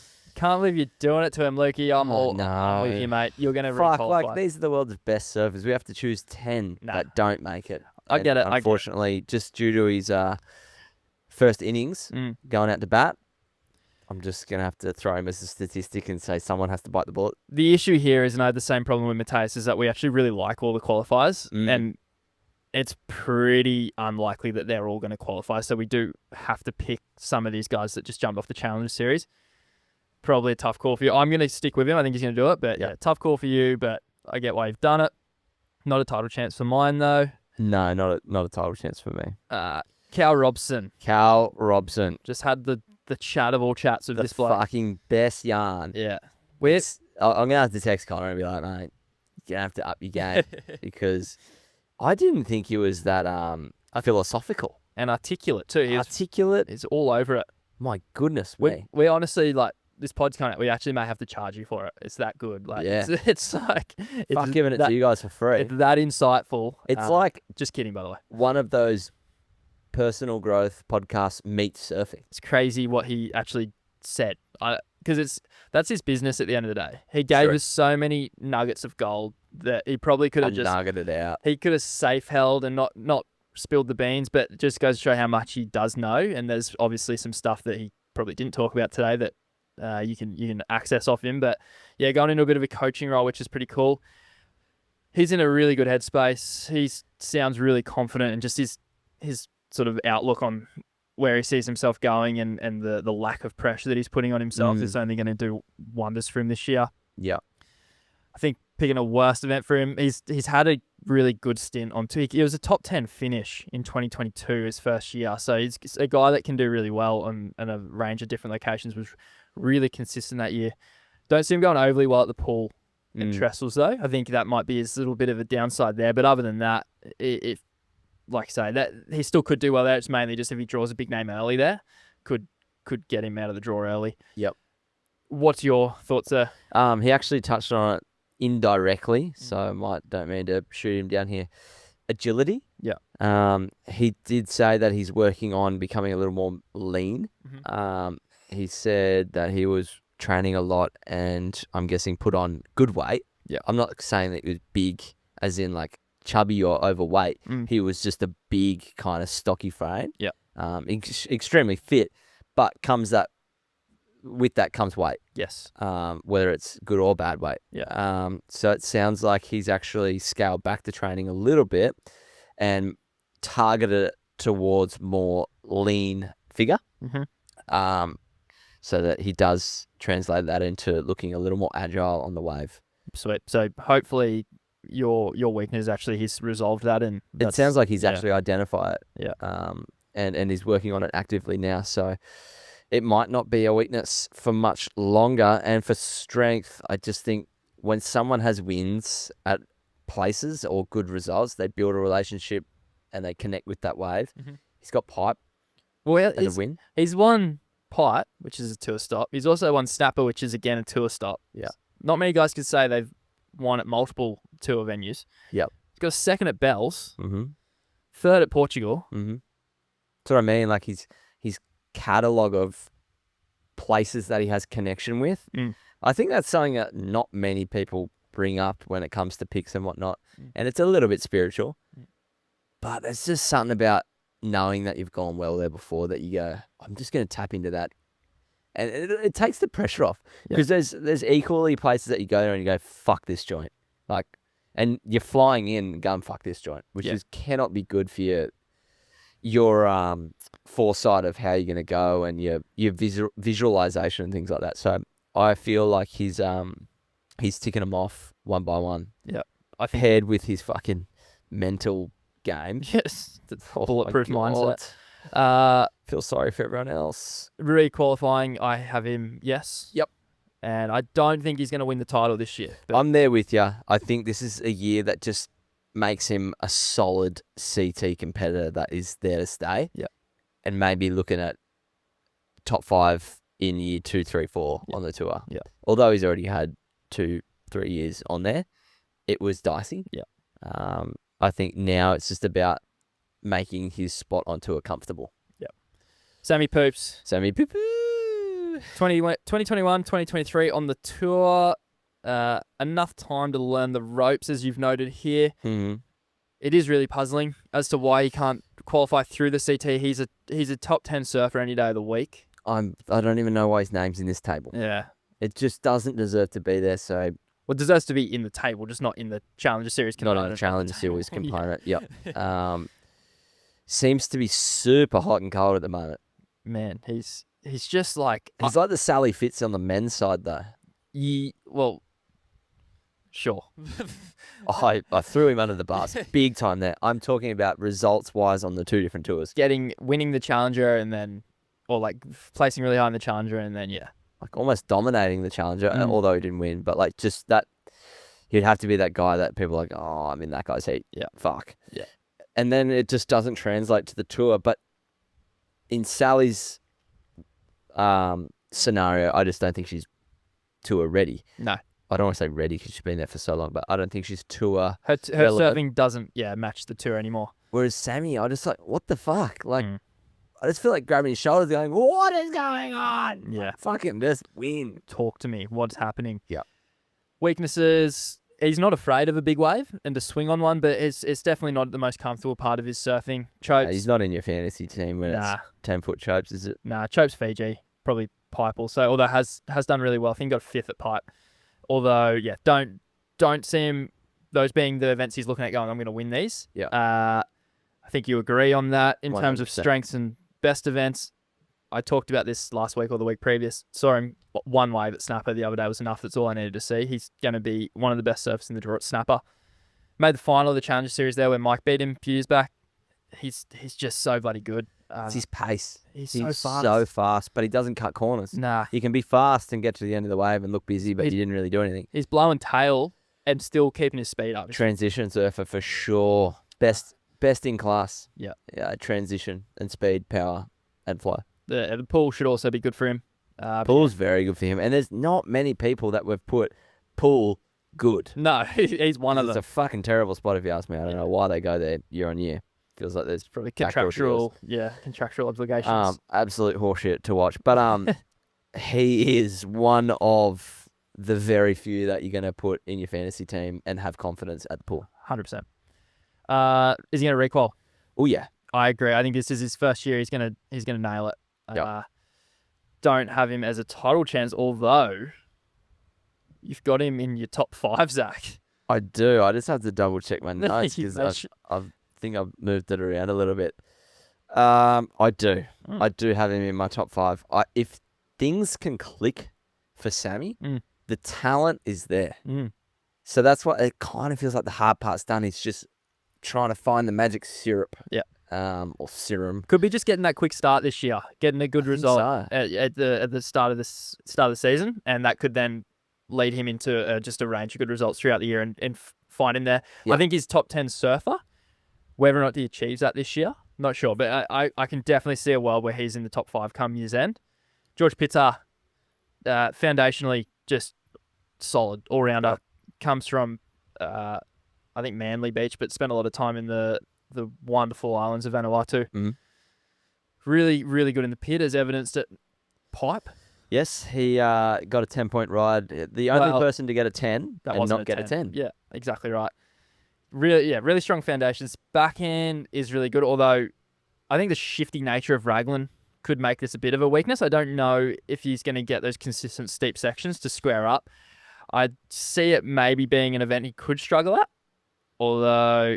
Yeah, I think it's a tough one. Foundationally, he's good. He's probably going to make most of his round 1 heats again. Another one of those guys where just can do well anywhere. But if I had to pick one, probably Raglan. Yeah, it's funny to the contrast of doing well anywhere also means could do bad anywhere. Sure. And I'm just a little, given his track record, I think that sums it up perfectly. Like, it's a little hot and cold. Well, it could just be you're doing okay, you're consistent, you're making 1 or 2 hits, but 1 or 2 hits may not be enough. Yep. You know? So I'm a little conflicted when I put CT stops next to George. Yes. Strength-wise, though, are you like, for me? I think it's the Aussie treble. I think so too. I think Margie's, we saw what he did there 2024 as a wild card. Yep. Only real person that was able to stop him in that event was John, which, I mean... By doing just slightly better but similar surfing. Yeah. Open face rail game. Yeah. And underneath the lip, carving it, holding it from top to bottom, not cutting it short. He's incredibly good at that. Will we get to see it again? Not sure. I hope so. Yeah. But yeah, strength is Margie's. And Bell's also, I feel. Bell's... Snapper even. Yeah. That's why I mean the Aussie treble. You're going to hear this a lot again. Like a lot of these Aussie surfers, they're just raised on right points, or their surfing is so well suited. So you're going to hear it a lot. Yep. Requalification, I think he will. Yep. You also do. Not a world title chance for mine. Not a top 5 there's chance. Still a bit of time there to figure it all out for George, in my opinion. Yep. Morgs. He's had just the most bipolar career. Oh, I feel for him. I'm stoked for him, and I'm also sad for him in the same sentence. I think that word is perfect, bipolar. To finish top 5 in your rookie year gives you so much confidence. Yeah. There's obviously you want to win, but there's no greater year to have. No. And then he gets sponsored by Red Bull. To then follow it up with the next 2 years is getting flicked in the nutsack slowly and consistently over 2 years. Tough one. Tough pill to swallow. Yep. For me, to round it all out, I feel like Morgs has had a sniff of glory, had to face a severe thunderstorm, and it's clear sailing ahead. Okay. I feel like you have to step on some broken glass on your journey to understand, the pain, go through it, heal, repair, go again. I think this is very biblical, am I? Yeah. This could be one of those moments where he comes out of that stronger and better than when he went into it. Yep. Weaknesses, he's really consistent too, man. I think the the pool. I think he will get to the pool, and I think he may struggle there. I just don't. It doesn't have that transitional air game that can match it with the best at the pool. You do really need to be able to do multiple airs on a wave, and it's just not Morgs' style. And you can't spend any downtime, like I said, transitional. Like it has to be go, go, go, go, go. Don't even breathe. Get to the end, you finish, done. Yeah. He will be, though, in my fantasy team for Bells, based on his performance there last year. Like, could almost have EV charging put next to it. Yeah. You could chuck in maybe in the weaknesses like the reef passes again, but he does have a crack. And I mean, I just see these guys that put helmets on. You just know they're down to go. Yeah, this just seems to be. I think having a crack is suffice for the women's, but having a crack and knowing what you're doing is different for the men's. Yeah. Like I feel like they're all going to give a crack minus Phil. Sorry, Phil. Drive by. But I don't think that's enough anymore. No. And it was evident, like the Aussies this year at Pipe, like those guys have spent fuck all time out there. Not because they don't want to, because it's just the worst place on earth to get waves. They're going to have a crack. Yeah. It's more now for them to get runs on the board with only a few crew out. And the only way to do that is through the CT. So, yeah, I know it's actually a bit of a weakness for Morgs. Like, has a crack, but have we seen a video part of him standing tall in a big chopes cone? I don't recall. Not really. A Pipe was really impressive from him. Clearly goes good there and clearly not afraid to go there. Just like, the back end, there's the guys that are really well equipped for that joint. And then there's the guys that are like still there and they can ride a back end barrel, but they're not that top echelon. And I just don't see Morgs as being in that yet. But yeah, in terms of strengths, like Bells, Snabber, rinse and repeat, El Salvador. Third at Bells this year, Third at Bells last year was really looking bloody good. I think there was some contention in the semi. I think he had Kanoa, didn't he? And he did. Probably should have beat him. I can't remember what happened. Something happened. Yeah. I do have him requalifying. I have him requalifying. He's not in my top 5. He's not in my top 5. All right. Eli, hands up, man. Hand up, brother. Couldn't find the consistency on tour, but my God, did he find it on the Changa. Very commanding run through the Challenger Series this year. I'm not really a fan of his surfing. I'm just going to put it out there. I know he's technically good. He does fucked up airs. I don't know. For me, there's just I don't list him as my favourite surfer. Yeah. He's capable of going okay at a range of different spots. I'm just unsure where that really great result comes from for him. Yeah. Maybe somewhere like a Portugal where if it's wind blown into the left, he's got that backhand air reverse on standby and he'll just go to it 5 times a heat and get multiple high scores. That's potentially a strength. But in terms of weaknesses, I think he's going to struggle at some of the longer right spells in particular. He just doesn't have that flow and linkage to his surfing that these other guys have. You've listed a few more here. Yeah, Margie's comes to mind for me. Like, we keep harping on it. If it's 6 foot groomed offshore, him against Geordie Smith, it's like, oh my God. Yeah. They're not even in the same league. Mm-hmm. So, yeah, I think he'll probably struggle in... I'm just trying to think. Raglan? Yeah. But, I don't know. Raglan's such a weird one because I'm hearing so many conflicting stories about what people want to kind of prefer there. Yeah. Anyway, sorry, I was just lost my train of thought there. Strengths, it's got to be Pipeline. Yes. He's incredibly good. For a small man, he does make a 3 foot wave look big, but he's happy to go that 3 foot wave and kind of play with it. He's very comfortable at letting go of the rail, standing tall. Won the Florence Pipe Pro, and then made the final at the Challenger Series. Yeah. 2 back-to-back really events, or not back-to-back, but they were close together. I think he's more than proven there. That's going to be his strength. Maybe wave pool, not out of the question for him as well. He's got that. He's someone that does have that transitional air game, but the left comes into consideration there as well. Unsure how that's going to go for him, but maybe. I don't have him requalifying though. I don't have him requalifying. Yeah, and obviously not in top 5. Kael Bas.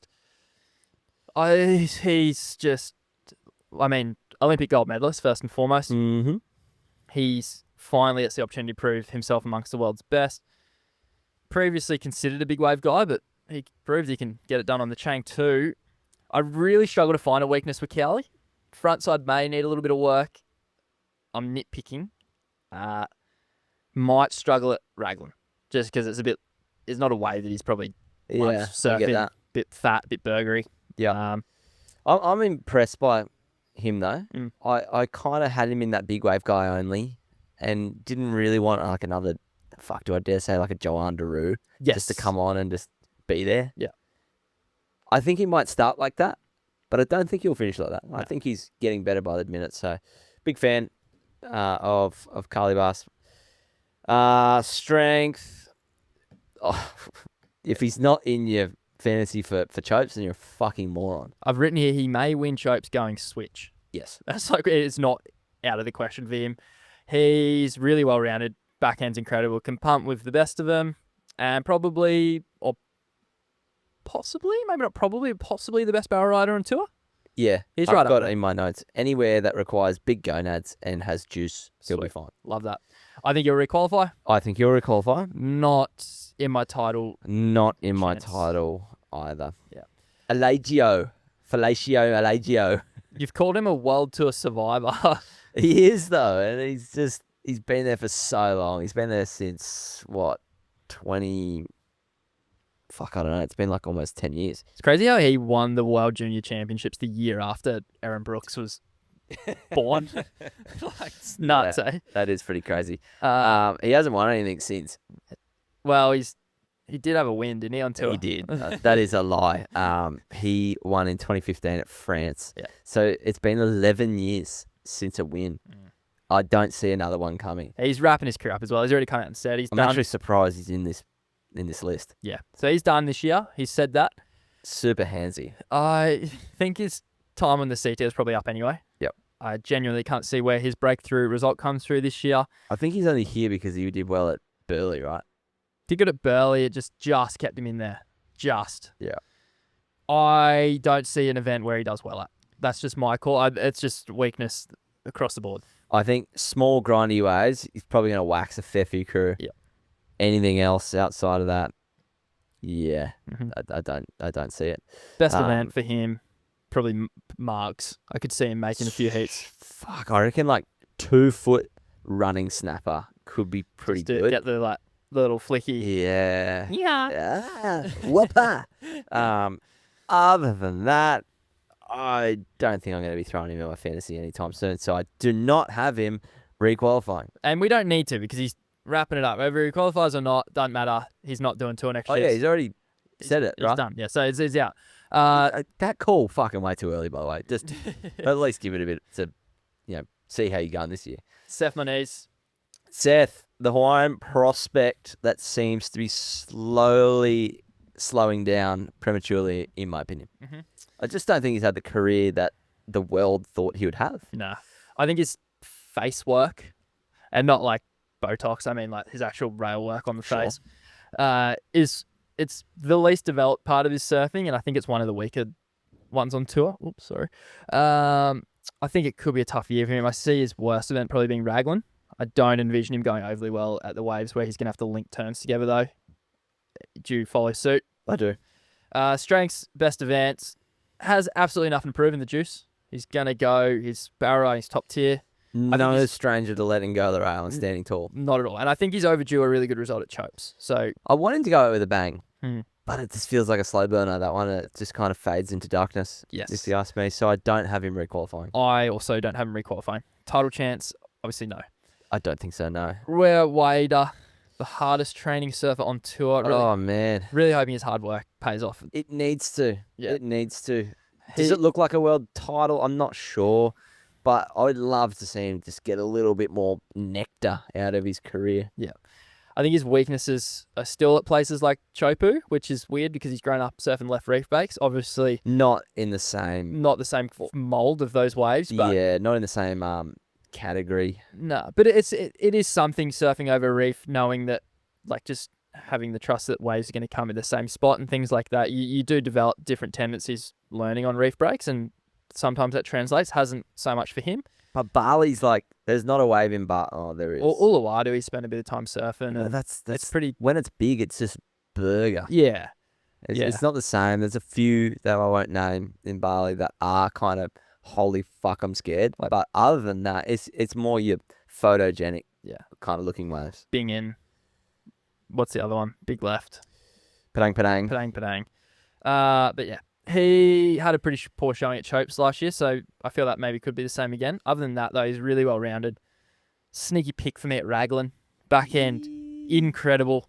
As good as it gets for natural footers on tour. He's in that mould of Griffin and Crosby, I found. I think he'll surprise some people at that event, and overall, I think he's just going to have a really consistent year. I agree, and I have him staying on. Me too. I have him not in my world title chances, though. Either. Now, we follow up the hardest training surfer with probably the person who has the least amount of training going for him, Al Cleland Jr. Had a really good rookie year on tour, jagging some huge wins over some really highly touted surfers. Yep. Beating Jack Robbo in his first CT event at Pipe, just to be one of them. I think he had a 10 maybe in that as well. Or someone had a 10. I think Jack might have a 10. Yes, but I'm pretty sure he almost got Rookie of the Year as well. Yeah. He had a great year. Yeah, so he had a great year. I think more than any part of his surfing in terms of a weakness is just his preparation. I think that could cruel him this year. I think there's one thing to have one good year, but to consistently have good years with a preparation that's less than ideal, I don't know if it's possible. Obviously, that works for him, this laid-back approach, but just like you're not achieving your full potential. There's and 1 or 2% could be the difference between you staying on tour and falling off on this game. Yep. I agree. I think he's just had a really good run, but when the going get tough, is that discipline there? Yeah. I feel like he's going to have a career outside of WSL world.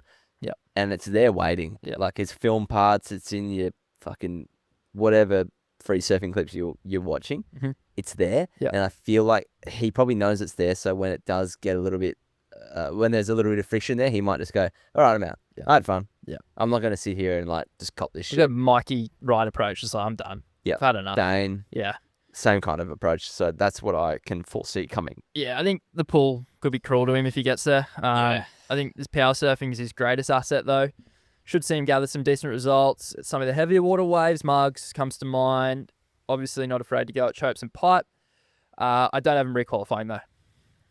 I do. Not. Dude, you don't? Sorry, I was reading the wrong line there. You don't have him requalifying. I don't. No, I think that candle is getting pretty low. Yeah. There's only so much. There's a reason why there's not many crew doing that preparation technique. It's because it's not ideal. Feels good at the start. It's like procrastination. Feels good at the start, but in the end, you're just fucking yourself. So, anyway, moving on. Jolie Vaughan. Joel Vaughan.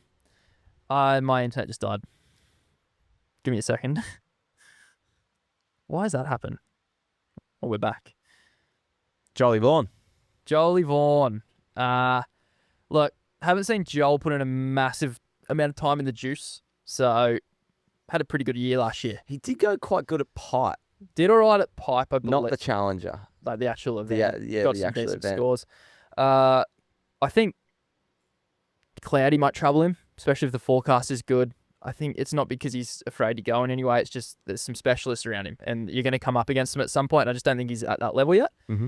Smaller frame guy as well, potentially Margies could become a bit of an issue for him.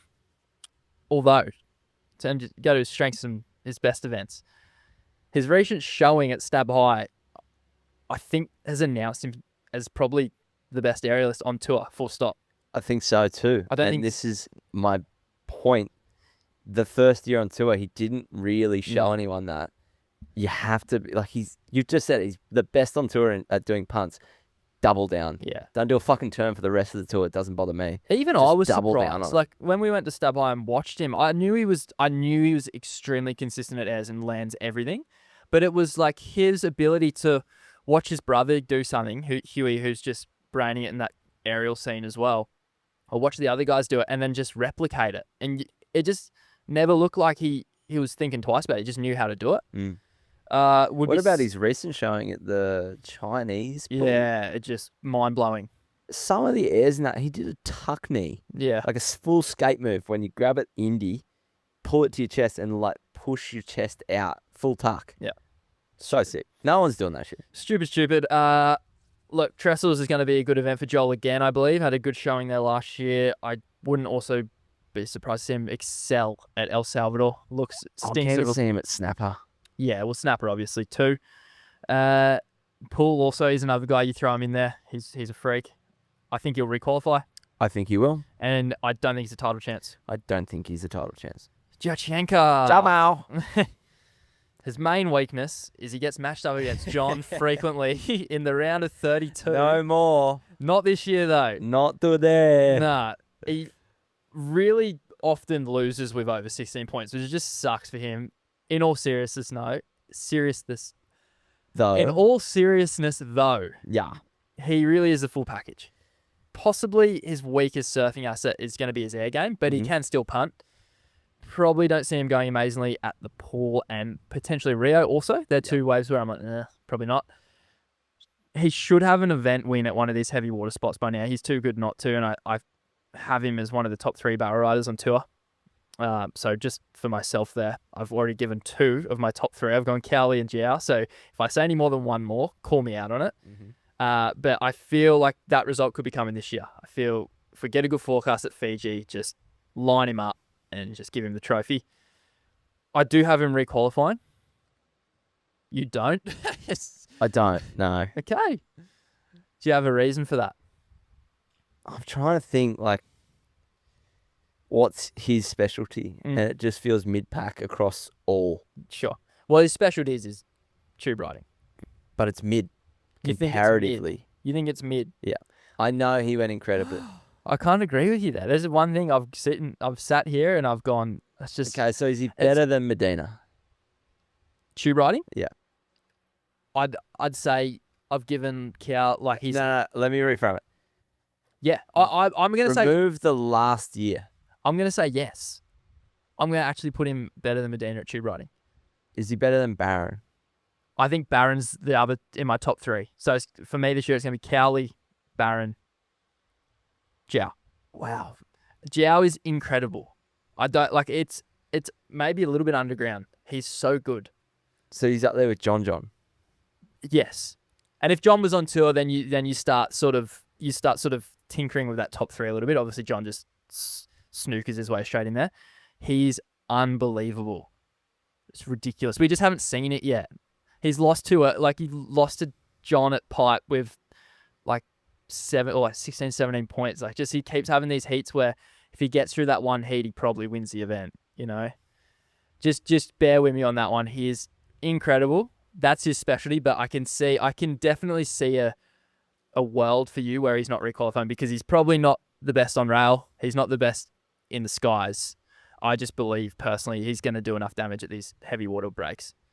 Okay. Just bear with me and just wait for him to get a good run on the board at Chopes or Fiji. Okay. Just trust me. But are you going to stick with you? You're going to stick with you. He's going to fall off. He's going to fall off. Okay. Marco Mignol. What a year for the first one. I almost had to eat my hat. I probably should still eat my hat. I didn't give him any confidence. You said you would eat your hat. I'm pretty sure I did it. Say I would eat my hat. Don't eat the Motorino hat though, because it's sick. I don't want to be eating a hat, so I'm going to go a little softer this time around. Yeah. Weakness. Big waves. He didn't capitalize at all. Not really. In the big waves. Went kind of quiet, to be honest, comparatively throughout the year. Yeah. So not much else to really say there. I don't think he'll be in my fantasy team for Chopes, Cloudy, and Pipe. Yeah. I think, look, outstanding first year as a rookie. We wrote him off. It's like we can't hide behind that. We actually wrote him off, and he proved us wrong. And I actually like that. He pooed all over our party. Yeah. He poo-was at the party. I feel similar to Seth here, though. I think his rail work isn't as good as many of the other surfers on tour. Bell's probably not going to be his greatest showing. Could also struggle at snapper. I just think rail work lets him down. I think he's got to get out of jail free card, and it's the punt. It's the punt. It's the knee snapper. And now that he's had a full year of the jail free card, I don't think it's going to be there anymore. Judges get used to these things, and to mimic that, it's easily the best part of his surfing, their game. I just think it gets him out of trouble an awful lot, which can go both ways. He's had a good season of getting out of trouble, but you can't always get out of jail like that. So Rio probably going to be a particularly good event for him. Yep. Because he can do it left and he can do it right, and Rio's a left and a right. So it's actually, is it Rio this year? They moved it. It's not Rio. It's in Brazil though. Yeah, it's in Brazil. So it's not in starts with there. Sakurama. It's not Sakurama. No, it's another one. But so just for everyone in the comments as well, when we're referring to Rio, just know we're referring to Brazil. Brazil. I think we've gone the old like London is all of England type thing. We've done that's that. fine though. So yeah, Brazil probably going to be a good event for him. Portugal also same sort of setup. I don't think he's going to requal. I don't think he's going to recall. And obviously he's not going to win the title. So Correct. Crosby Colapinto. I'm excited for this guy. You've actually got a little stiffy over there. So already. pumped for this guy. Full package. It doesn't have a weak part in his surfing, and I mean that with all my heart. His greatest weakness will be himself this year, I think, if he doesn't achieve big things. And look, if I had to pick an event for him to struggle at, Brazil, just for the same reasons as we've mentioned previously. It's a shifty lineup, and just anything can happen there. But he's a dartboard bet for me. Just throw your dart at the schedule, and for strength, this is for strengths, obviously. He can win an event there. Just that's all I really have to say. I don't know if you have anything to add. I don't have a stiffy like you do for Crosby, but I've got a half chub. Yeah, I've got a halfie. Okay. Fuck, he's getting better and better each year. He really is. He's just like a little Terminator, and like Griffin's this little Zen. Like I think Crosby's half in the Zen camp and then half in the like I'm gonna eat your face off camp as well. You know, like he's ever since that clip at Fiji. Oh my goodness gracious me! The backhand turns he was doing was just incredible, and that just put him into a different conversation. 100%. And he's no longer the rookie. He's no longer like the kid on the block. I feel like he's a fully grown adult doing fully grown adult shit, and he's here to stay. Staple of the tour. His air game particularly impressive too. Doesn't show it as often as he should. He's incredible. Seen clips of him landing a backflip. So I think it's transition for me. Yes. The clips out of Trestles where he does utilize like that first section, does a big air, shifts the feet back straight away. Straight into it. Continues the wave. Yeah. Not many people can do that. Really big asset. I think he'll requalify. I also think he's going to requalify, and you've got something juicy. Well, I just think I've got him in my top 5 this year. I think it's going to be the start of Crosby, and Griffin had the start of himself in the last couple of years. Yeah. Although he's always been highly touted, he's really announced himself as a threat every year. I think this is Crosby's opening year to do so. I think it's going to be a great year for Crosby. I don't think it's top 5 for me. Yep. Jakey Marshall. Weakness, I feel like he's stuck in safe mode. Mm-hmm. Just don't think we've seen that level that warrants his fruitful tourness. Fruitful tourness. Just fucking throw it through the wall there.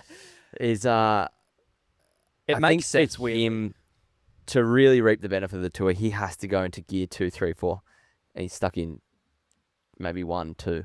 Yeah, but then he gets to Bells and he looks like a world beater. So I don't understand what it's is 1 out of 11 events. Yeah, it's just I know what you mean, yeah. And that's where that gives you that hope, the shimmer of light on. Okay, yep, he's got it, and then it just goes back into, I think, hibernation comes to mind. Yeah, one of the best hibernators in the world, might I add, but it's still hibernation compared to the crew around him. Yeah, we're at that point in men's surfing that it's got to be balls to the wall. It's got to be 100%. It's got to be, you've got to be willing to fall off and lose a heat to get what you want. Yeah, in my opinion. Yeah. Look, proven will go. Not a really good backhand tube rider. The pool and Raglan maybe don't seem going overly well there. I don't see him going well at pool. Strengths and best events, proved himself at Bells. He's a powerhouse surfer there and loves drawing out those long lines and holding rail. So I'm going to throw that one in. He's incredibly smart strategy wise. Yes. Yeah. He's definitely got a good heat strategy on him. So compare that with safe surfing. That has me putting him making the tour. Love it. For the next year. I have him not making the tour. Ouchie. Yeah. Sorry, Jakey. I don't have him in the top 5. Yeah. Biggie Poops. I think his weakness is just going to be the talent around him this year. He's an amazing surfer, but at 35 years old, turning 35 this year, sorry. The new wave is coming similarly to Sally Fitz, your Joanne DeFays. It's coming. You can't do anything about it. And I just feel like he's going to surf well. I think he's just going to end up below seed 22 or 24 or whatever it is at the end of the year. So not his fault. It's just the new wave. Yeah. Surfing wise, I think weirdly he's a goofy footer, but I think he might struggle at Raglan. Yep. Just not really his go. His backhand seems to be his strong point, which we get into his strengths now. His backhand's elite. Yep. Bells has been kind to him over the years, and I think it could be a key to his success if he does remain on tour. If he gets off to a quick start at Bells and at Margie's and at Snapper, it could set him up for a really good year, and it could give him the confidence he needs to use his experience throughout the rest of the year to remain on tour. Yep. I just don't see it happening. Obviously, we'll have a crack at Chopes. They don't call him Miguel Pupo for nothing. And I'm putting Miguel higher than Jiao in the barrel. That's insanity. I can't hear it. Statistically, it's actually there. Yeah, but stats don't always tell the full story. Stats guys saying stats aren't always fucking true. They don't always tell it here first. The full story, Zach. Next week, you're going to be the jokester, and then I'm going to be the stat guy. Oh, I hope he just wins a friggin' Chopes event this year or something, and I can clip this up and shove it in your face. I've said it time and time again. I want people to pursue him. I'm just some paddle pop looking motherfucker on the internet. What did I get called again? Not paddle pop. Popsicle. No, you got called the Chubba Chub. Chubba Chub. Yeah. I'm just some Chubba Chub in a black hat. Black-hatted Chubba Chub. So I want people to prove me wrong. Okay, insane take from you. But anyway, I don't think he's going to recall. I've got him recalling. Good, okay. Yeah. I like it. Again, could do it. And if he starts off strong, I like his chances, but if he starts slow, I think could just get lower and lower and lower. Until he's standing tall in a big fucking cone at Church. All right, next one. Not a title chance for you? Not a title chance for me. Sounds like Conor O'Leary is becoming the Gandalf of the tour. Quadzilla. The wise man that people are looking for wisdom. Mm-hmm. He holds the power of the ring, but he has the power of the legs. Big lad, 90 kilos, so weakness is probably going to be in small, tricky waves. Yep. No surprises there. No secrets there. Air game, like... It's getting there. It's getting there. I feel like it could be ready to show the world. He's already showed the world on a DHD clip. Mm-hmm. Doesn't put it out so much in comp, so it'd be good to see him bring it out. Another thing I want to see a little more of, he's definitely brought it out in comps, but is that backhand whip reverse.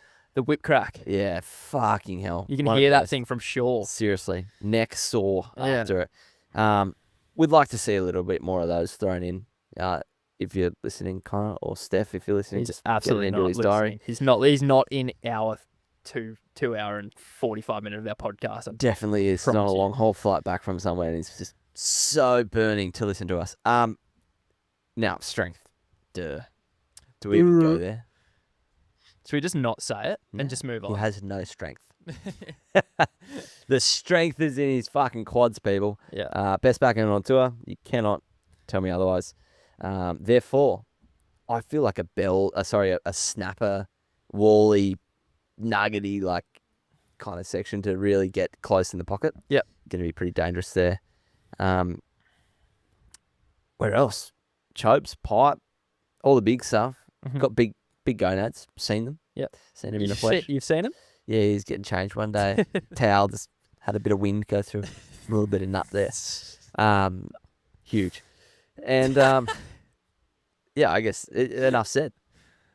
He's going to requalify. I've got him in top 5. I've got him in my top 5. I think it's wishful thinking, maybe, but maybe not. Not after the year last year. Well, he can go one of two ways. He can get better than last year, or he can get worse than last year. If he gets better than last year, he's well on his way to top 5. So, after we spoke with him only a couple of months ago, I feel like he's unlocked level 2. Level 2. Oh, level 3. Whatever. Connor 2.0. You get what I mean. Yeah. It feels like he had that bug of like, I don't have a win. Now that he's got it, and after our conversation, it feels like he truly now believes that he is one to be reckoned with for that title chase. Mm-hmm. Could be dangerous. 100%. For everyone else. All right. Ronnie B. Barramamia. Yet to be sold on his face surfing still. Mm-hmm. Air game, good. I think he'll struggle. Places like Snapper, Bells, El Salvador. Might bring out the pun at El Salvador, but I'm not sure. I think Raglan could be an early knockout for him too. I'm not sold on his face surfing. I don't know what your thoughts are there. I'm annoyed that the surfing we see in his clips is just not evident on the tour. Yeah. I don't know if it's a trying too hard thing. And I mean that like not as in like a try hard personality. Yeah. I'm just saying like, is he overthinking it? Is he holding back so that he can just make a couple heats? I think the real issue there, Zach, is the waves he's surfing on tour aren't waves he's surfing in his free surf clips. I think that's the main issue. Yeah, I think you're right. I think you've actually hit the nail on the head. His style of surfing is perhaps free surfing clips. He won Snap 3 or Snap 4, and they didn't give it to him because I think he broke the rule slightly and used an older clip. You're meant to use the clip from a certain time frame, I think, but his free surfing part in whatever film that was, I think it was Snap 4, was just mind-blowing. Mm-hmm. And he's just surfing reef breaks, and he's got the surfing to do it on those waves. It's just on the waves that we have on the tour, it's not really catering to his best interests. Yeah. So maybe adaptability is his weakness. Yeah. Really relying on good waves. But for his strengths and his best events, we all know the Premier Reef breaks on tour are going to be his best friend. He probably wins pipe again, which could just keep him on tour. It could just be the event that consistently he gets to and he wins or comes second or something, and it just retains his position on tour. Yeah, now that it's even more weighted points wise, could mean a bit more. He could be really down and out in the dumps and then wins it and then goes, oh, sweet, I'm back on tour. Yeah. I could easily requalify. I'm going to say no this year though. I'm going to go with a no. Yeah. And obviously not title chance. Cole Hauschman, the big dog, just unveiled his new leopard print hair style that he's rocking for Bells. I thought it was spider. No, it's leopard print. The red and black? No, it's different again. Okay. So he's got a new one. And his Bells quiver, which features various species of big cats. I think he's got a lion, a leopard. He's got like a big scary looking dog on there, a tiger too. So he's really buying into the dangerous animal sort of rhetoric for this year, and sure. I'm getting behind it. He's proven across the board. I feel like the pool again for him, he's just a big lad. It just becomes very difficult for him, but he's someone that I thought last year he was going to struggle in the reef breaks. Comes out, does really well there. So he's really well rounded. Even Raglan, I was like, oh, is he going to struggle in those sort of fatter ways? But he doesn't. His front side carve is just really good too, as well as his back end. Yep. I don't think it's going to be an issue for him. I've got him struggling at Bells, and I've got him struggling at Margs. Okay. Just because, it's on your back end, you really want to be slapping the pocket, and Margs just doesn't. Correct me if I'm wrong. Has won at Bells.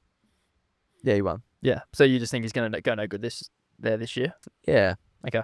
I don't know. Just Bells is a tricky way when you're backhand. Yeah. I'm not saying. Well, we look at Italy. He's won there. He's hasn't really been a factor for a little bit, So that's what I mean. You can win and not. I'm not saying that you can't win. Yeah. It's just might but struggle. I'm just saying, does a win there guarantee you future success? Probably not. No. Past success is kind of not eating my always. words there after what I said about Cal and whatnot, though. I just don't put him at forefront of my picks at Bells. Fair. Look, strengths, trestles. I think home break. Probably like you look at him, you're like, you're a big lad. Trestles isn't conducive to that, but really was impressive there last year. I reckon like cloudy if it's not barreling. Yeah. Just big open fucking walls for him to lay the law down. I think he's going to really capitalize on. 100%. Yeah, I like cloudy. I really like cloudy. Beautiful. I think you'll requal. I don't think he will. You don't think you will? Oh, sorry, I'm reading the wrong line again. Yeah. Yes, he will. You're reading Barron, mate. Yep. Yes, he's requalifying. He's not going to be in my top 5 though. I agree. Leonardo Fioravanti. Leonardo. Bear with us, guys. We're nearly there. Mr. Maui Jim. He's another one of these multi-skill set surfers that is really strong across the board. Mm-hmm. I feel like if anything, his air game's his weakest point. Can punt. Not his strong suit though. Pretty stock standard punts. It is. Since I have to pick an event, I'll say Fiji. But he's back, and it's not because his backhand barrel riding is bad. It's just I think he's going to go well everywhere. It's just one event where I think might suffer if he comes up against, say, for example, my man Jiachenko early on. Someone like that, you know? I think he could struggle against those guys. But he's possibly the best reader of the ocean on tour. Mm-hmm. We always rebound to that notion that when the waves are tricky, or I do anyway, I chuck him in my fantasy side because I know he's going to at least give you a shot at making some heats. He's always really good at reading the ocean. Really helps him in some of the trickier lineups on tour. I've got a prediction for him. I don't think he'll lose a single round 1 heat or a round 2 heat for him because he'll be seeded, but I don't think he'll lose in his round 1 all year long. And another surfer like Crosby, just throw a dart, probably do well there. Yeah, I agree. I've got him not doing too well at the pool. Yeah, that makes sense. The pool's so fast-paced and you've just got no downtime to even get remotely off track. Yeah. The issue with the pool is, and you've heard us mention it a lot, there's probably 5 guys in this whole draw that can win there. Yeah. And then the rest are like, they're battling it out for 7th place, you know? Yeah, but couldn't agree more. Equal 7th. And he's in that pack. So yeah. It's a good problem to have for Leor, to be bad at the pool because, like you said, there's only a select few that... Maybe a few more than 5, maybe 7 or 8, you know, that can win there. But still, in saying that, like, it's not going to be his area of expertise. And I don't think it's going to be there for much longer. So I reckon it will be flagged in the next couple of years. Yeah. I have Leor staying on tour and retaining his spot. I also do. Not in my world title chances, though. Not in my top 5. No, I agree. Although on the precipice of being there, I think like a top 10 season. He's been there before. I think he finished 7th one year. He's just thereabouts. So consistent. Him and Kanoa went really good that year. Yeah. I think they were like 6th and 7th or something like that. Phil. Your man. The big boy Phil Toledo. We recently dubbed him as... You recently dubbed him Philippe 2.0. Recently. You, because I'm in Camp Philippe. Last year, coming off the back of his sabbatical, yep, I dubbed him as Philippe 2.0, meaning that it just looked different. Mm-hmm. And I mean 2.0 in like a bad way. Not as sharp, not as agile, not as much electricity there the second time round. Wondering if it's going to be back to Phil 1 or are you looking at Phil 3? I fucking hope it's not Phil 3. What does Phil 3 look like? Is it Joe Underwood? Is it a progressive, like, each new iteration of Phil, it just gets worse and worse? Yeah. So the higher the number, I think like category 5 Cyclone is like the worst. Correct me if I'm wrong. I don't think it's category 1. No, 5's the worst. Yep. So like you don't want to be on the high side. You want to be on the low side. I've got a sneaky suspicion it could be a 1.5. Okay, you think he's going to come back slightly? I'm hopeful. Okay, I like that. Still hasn't rebutted the claim of not performing in Big Surf. Last year that was clearly evident. It's not his bread and butter, is it? I kind of thought there would be some sort of rebut to that, but not non-existent. Mm-hmm. Do we care? Not really, because he's so fucking good at everything else. So yeah. I'll give him that one. Weakness is going to be big marks. It's going to be big chopu. It's going to be big anything. Mm-hmm. I'm not putting him in.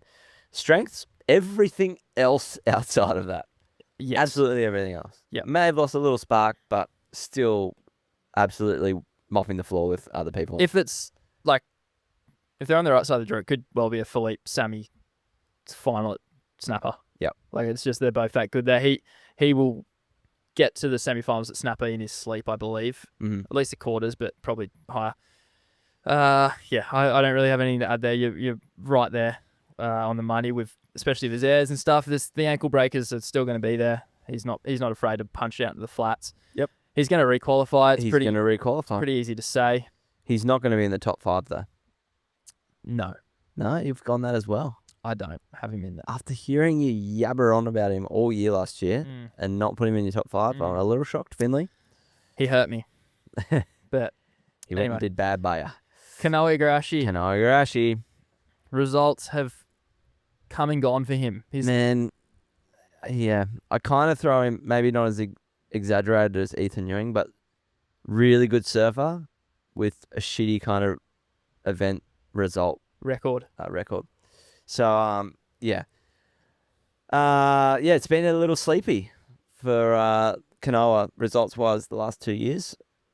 I'm starting to think this year might be mid-pack again, maybe a little bit of an increase. Yeah.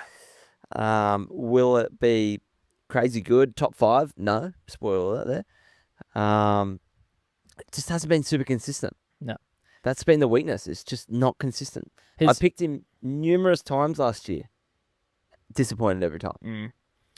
Technically, he's quite sound. It's just his... I think he does maybe lack a bit of punch in his turns sometimes. He doesn't have that back-footedness that someone like Ethan has, or even like his good mate Leo. Leo's got a really nice back-footed carve on him. Kanoa's, he almost seems like he has a bit more of a neutral or even front-footed stance, and it's kind of not whippy. It's like skatey. It's kind of skatey, and it's really effective. I love watching him surf, but maybe just doesn't fetch the same scores sometimes as some of the other guys, the turns they're doing. Yeah. Harp on about it all the time. Love that front side fin slide he does, especially like little frothy lips and things like that at bells. Love that turn that he's got. But yeah, I think just his maybe lack of punch in his turns can hurt him sometimes. That's probably his weakness. Is there too much flow when it actually gels together so well that nothing really stands out? Yeah, potentially. I feel like that's it. It's like this gentle flow of everything's really looks super polished, but by the time you get to the end of the wave, it all kind of bleeds into one. Yeah. And that was trestles for him last year.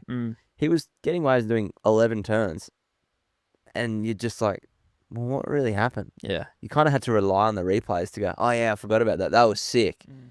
There wasn't that one explosive disruption to the wave, which a lot of people get too caught up in the disruption. But yeah, I don't know. I feel like he's just lost that edge. Yep. A little bit. Look, probably gonna. He's definitely gonna requalify. Yes. I can't really put a bad mark against his name. Like, you could throw events up like Cloudy, Chopes, Pipe. He's gotten semi-decent results there. He's Pipe Master. I believe him second. Was it second? Michelle Perez. Yeah. Beat him. But that was small though. That year. Small backdoor, but still has put in the time there, and it's not somewhere where he will be looking at going like, oh, I'm definitely going to lose there early. Like, he's going shot, you know? I just want to see Kanoa back. Yeah, bring back sharp eye, friggin' straight, like that deadly, that event. That board and that surfing he was doing was just ridiculous. Yeah. Strengths, really well rounded. You could honestly do well anywhere if the waves are ripple and fun. El Salvador, I like for him. Yep.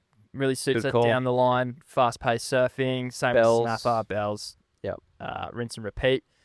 Requalification, yes. Yep. World title chance, no. Okay. Spearing Ewing. Ethan Ewing, not really much to be said about this bloke. Easily the most technically perfect surfer on the tour, coming leaps and bounds in his barrel riding, in the barrel riding department of his surfing, sorry. Lacks a bit of above the lip progression, although when you surf like him, it's okay. That's what I'm talking about. You can lack above the lip progression. Yep. When you're so good at one thing, everything else kind of gets drowned out. Yeah. Yeah.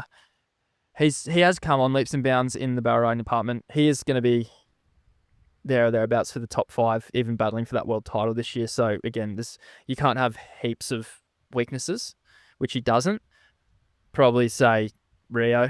You're not looking at him for a great result there, but in terms of barrel riding, like, he probably isn't quite there yet with the elites at Chopes and things like that. So can get an 8 and can turn and go, but just he's not the best. He's not like your Robbo where waves just seem to come to him. It's not that easy for him. I agree with you there.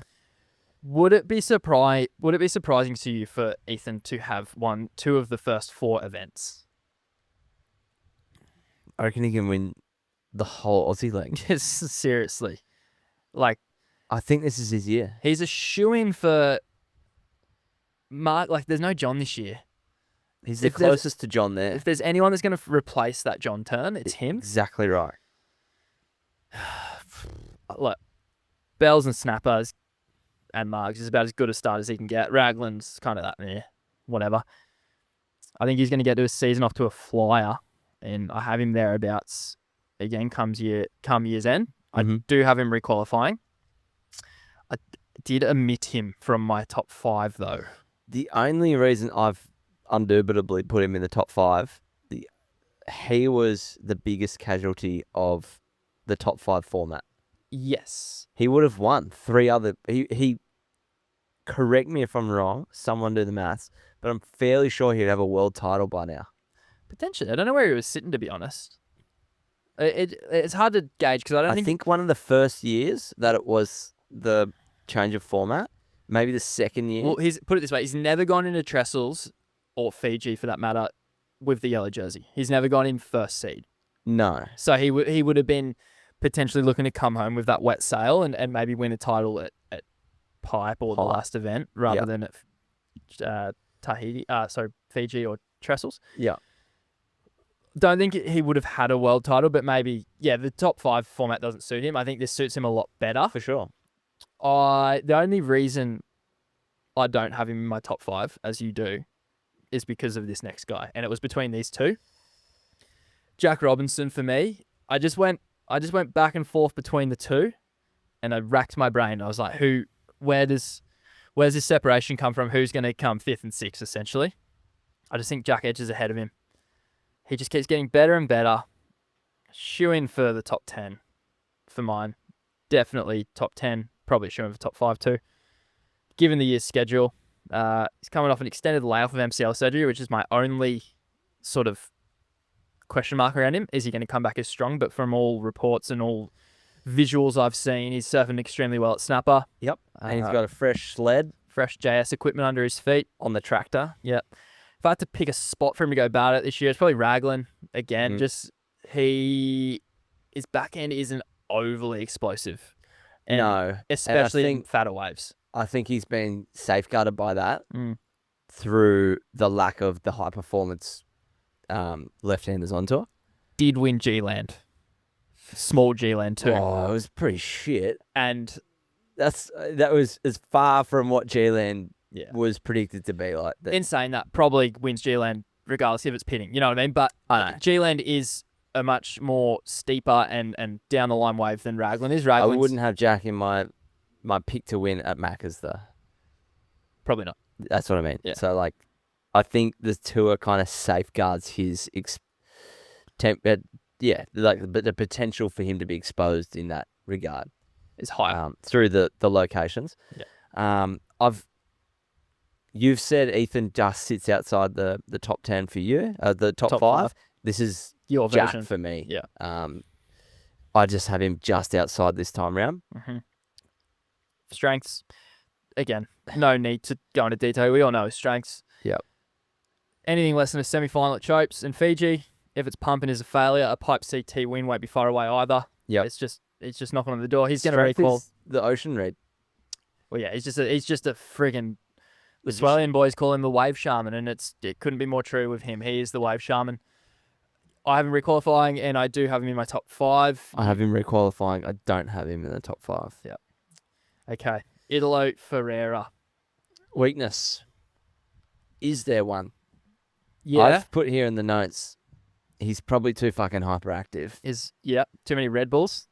He does drink a lot of Red Bull. Red Bull may ruin his career. He's doing some weird shit at the moment. Yeah. That video of him having the Ford Mustang do a burnout around him with just 2 boards next to him is like the most staged shit He's ever. a superstar, mate. No, but even I just don't think that's even nice to look at. So yeah. But if that's his only weakness, his content strategy, then holy shitballs, he's doing pretty well. Look, he's probably prone to a good old rattling from start. If you start quick against him, it can hurt him a little bit. And Connor touched on this in his victory over him at J-Bay, where he said if I start quick and force him to then go and do the surfing that is higher risk, but he's obviously good at it and he can get himself out of trouble sometimes, but it can sort of hurt him a little bit. There's no real bad spots for him. Like another one, you could just chuck him anywhere and he could win. I guess probably Margie's is not a great event for him. He's a bit nuggety. Again, throws a lot of water, but the backhand. It's just hard on your backhand. Yeah, I think that's not a great one for him. Strengths? Yeah, let's go through your strengths here. Agile as fuck. Mm-hmm. Can punt. Yep. can do a rail turn. Sure. Packs a big cone. Yep. Can do a backflip off the competition structures. Yeah. Not many have that one. No. Not many want to either. No. Can literally win everywhere. Mm-hmm. Maybe not pipeline anymore. Yep. Just with the caliber of surfers around him now. Yep. I feel like maybe 5-6 years ago. Yeah. I do have him requalifying. Okay. I do not have him in the top 10. Sorry, in the top 5. I did though. But I raised his name. You've changed it. I changed it. So that's how close I see him. Yeah. But I don't have him there. I've got him requalifying, obviously. Title chance, not for me this year. Yep. Geordie Smith, George. 3rd place last year. Probably lacks the agility, and this is probably only coming with age. It's like Connor, like when you're 90 plus kegs, 6'1" and above. Fuck, like what do you do when it's 2 foot? Makes it hard. Makes it very difficult. He's looking a little bit slower than he once was. He's looking a bit old and long in the tooth, sorry. Still, mind you, good enough for 3rd place last year, which, I mean, is just a testament to how good a surfer he is. Yep. Last year, there's been so much grey space in between that. Yeah. A lot of time. Don't want to discount what he did. He deserved it in every respect whatsoever. Mm-hmm. But long time between drinks. Yeah. Pool, probably not his go. Rio, probably not his go also. No, anything small. Has won at Rio, but this is many moons ago. Yep. He lays rail like a Greek god. Yep, for sure. One of the best to ever put a carve down at Margie's and at Bell's and at J-Bay. He just has that. It packs a punch. It does. Big punch. El Salvador, obviously, it's Luke Thompson magnified by 5. You know, like it's just this guy that has been doing it forever. Just put him in the right hand, he's going to do well. Yep. That's basically where I'll leave that. Requal, yes. No. Okay. Yeah. I think that was the last hurrah. Really? I'm kind of toying with the idea that he probably should have just gone, that was really good. 38? Correct me if I'm wrong. Let's have a look at old George. I'm fairly confident he's around 38, 39. Poops is 35. He's 38. February was his birthday, so he is 38. I don't see anyone doing what Slater did. No. God, no. No one's going to 50. No, but even like I could shave to 40. Yeah. I just don't see it happening anymore for Geordie. Yep. I feel like that 3rd place reignited a very dull fire. Put it on a show, like turned up and did everything. Mm-hmm. And I believe Duma kind of touched on this a bit with an interview with Stab or something. I think it's reignited the fire for this year, but if this year isn't really capitalised on and a similar feel, he's out. He's out. Yeah. I don't think he's going to entertain the thought of another 5 or 6 years. Yeah. So Griffin Colapinto, last year's 2nd place getter. Mm-hmm. Copy and paste from his brother. I foresee them both, spoiler alert, as top 5 surfers this year. Yep. He genuinely does not have a weak point in his surfing. I racked my brain for ages. I couldn't think of an area where he needs like help. The only thing that I foresee ruining his season this year is an injury or some kind of dodgy ayahuasca trip in the preseason that just ruins his mental state. That's the only thing. He had his herbal remedies mixed up and someone gave him the strong stuff. Yeah. Yeah. I agree. I agree. You just got to look at his performances from the last few years. Like, he's so consistent. Margie's just does helicopters into the flats on the front of a rock. And then if they go to the box, he's going to do good there. And then Snapper and Bells. Second, no, he did good at Bells last year. He's done well at Bells recently. I think Cole beat him in the final one year. I think he's also had other results around that. Snapper, you'd be a fool to say he's not going to go well there. I could run through the entire schedule. All the big wave stuff covered. Raglan, backends, incredible. I'd probably put him at the pool, like maybe. Yeah, but even the pool, like it could win there too. He's one of these guys that could win at the pool. Yeah. Which is not many of. It's just ridiculous. Portugal. one there. Yep.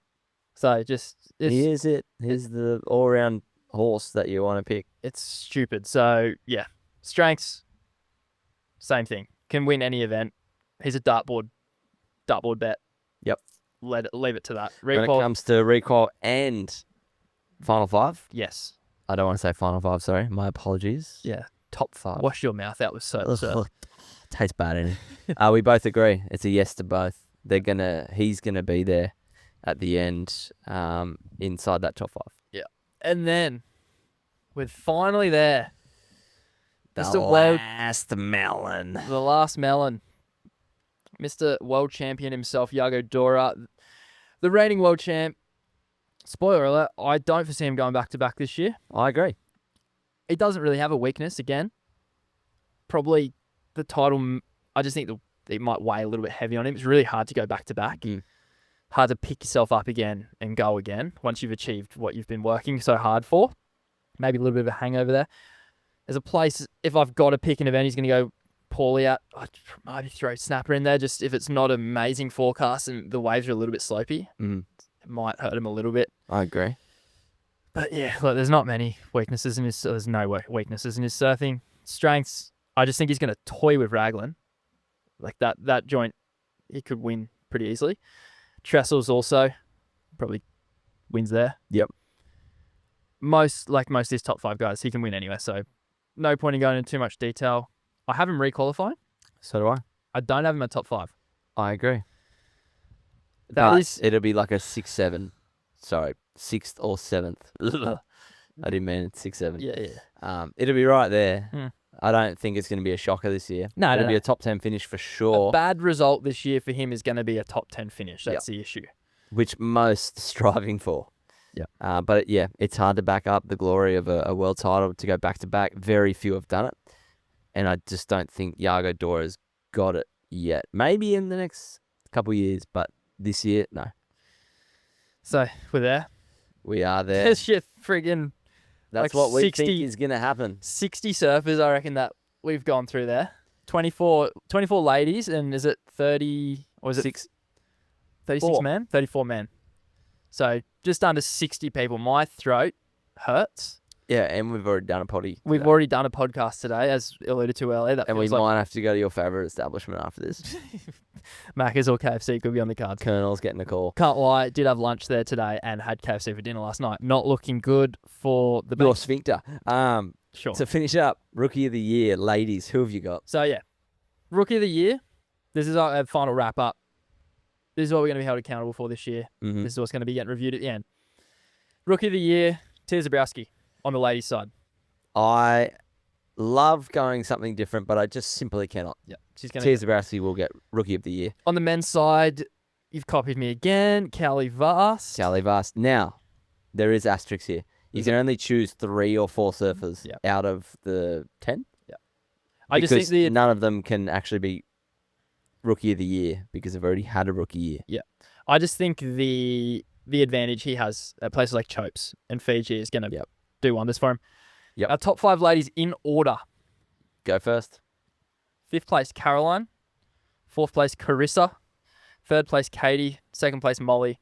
1st place, world champion for this year, Erin Brooks. Wow. Huge call. All right. Mine is 5th place, Tia Zabrowski. That's how she's going to get the Rookie of the Year, because she's going to finish in the top 5. Yep. 4th place, Gabby Bryant. Mm-hmm. 3rd place, Molly Pickles. Mm-hmm. 2nd place, Katie Simmers. Leaving just Erin Brooks to win the world title. I cannot believe we picked the same. It's incredible. Men, hit me. 5th place, Connor O'Leary. 4th place, Crosby Colapinto. 3rd place, Jack Robinson. 2nd place, Gabriel Medina in his return year. And 1st place, edging him out, Griffin Colapinto will be your 2026 world champion. That is whack that you don't have Ethan Ewan in there. You're going to hate that later on in the year. Okay, my top 5 finishes on the men's side. Sammy Poops in 5th. Mm-hmm. Going to be a big year for Sammy. Yeah. 4th place will be Connor O'Leary. Another big year for Connor. Yeah. 3rd place will be Griffin Cola. Mm-hmm. second place, returning Medina, leaving just the Golden Panther in the number 1 spot. Ethan Ewing is going to win the world title in 2026, ladies and gentlemen. You've put a full stop after his name, which is intimidating as well. Just Ethan Ewing, full stop. Yep. It's happening. Okay. Should we put a wager on this? What? Just for the world title. What if neither of them win? It goes into the fund. Okay. So, well, no, let's just do who finishes higher. Griffin or Ethan? Yep. Are we putting a Benji on it? What, a hundy? Yeah. Sure. Right here on the YouTube, people. If you're on Spotify, we just shook hands. All right, ladies and gentlemen, it is getting late here in the Largo studio, so I think we will give you back some time, even though we've taken 3 hours. If you're still here, fucking love you. It's impressive. Comment if you got to the end. Yeah, if you got here, just write a word so we know. Not like what's a code word? Comment your world title prediction for this year if you're still here, so we know you're still here. Yes. Comment who you think. It's not just a random name that you've just somehow guessed. We've asked you to put in the comments. Yeah. So comment who you think's going to win the world title on, you can do men's, ladies, whatever. But once again, thanks for listening. Thank you, everyone. Make sure to like, subscribe, comment, follow, share. I don't know, whatever you got to do. We will see you Thursday. I think Thursday for our Bells preview, and then again on Tuesday for Callum Robson. But thanks again for listening, and we'll see you soon. Very soon. Bye-bye. Goodbye.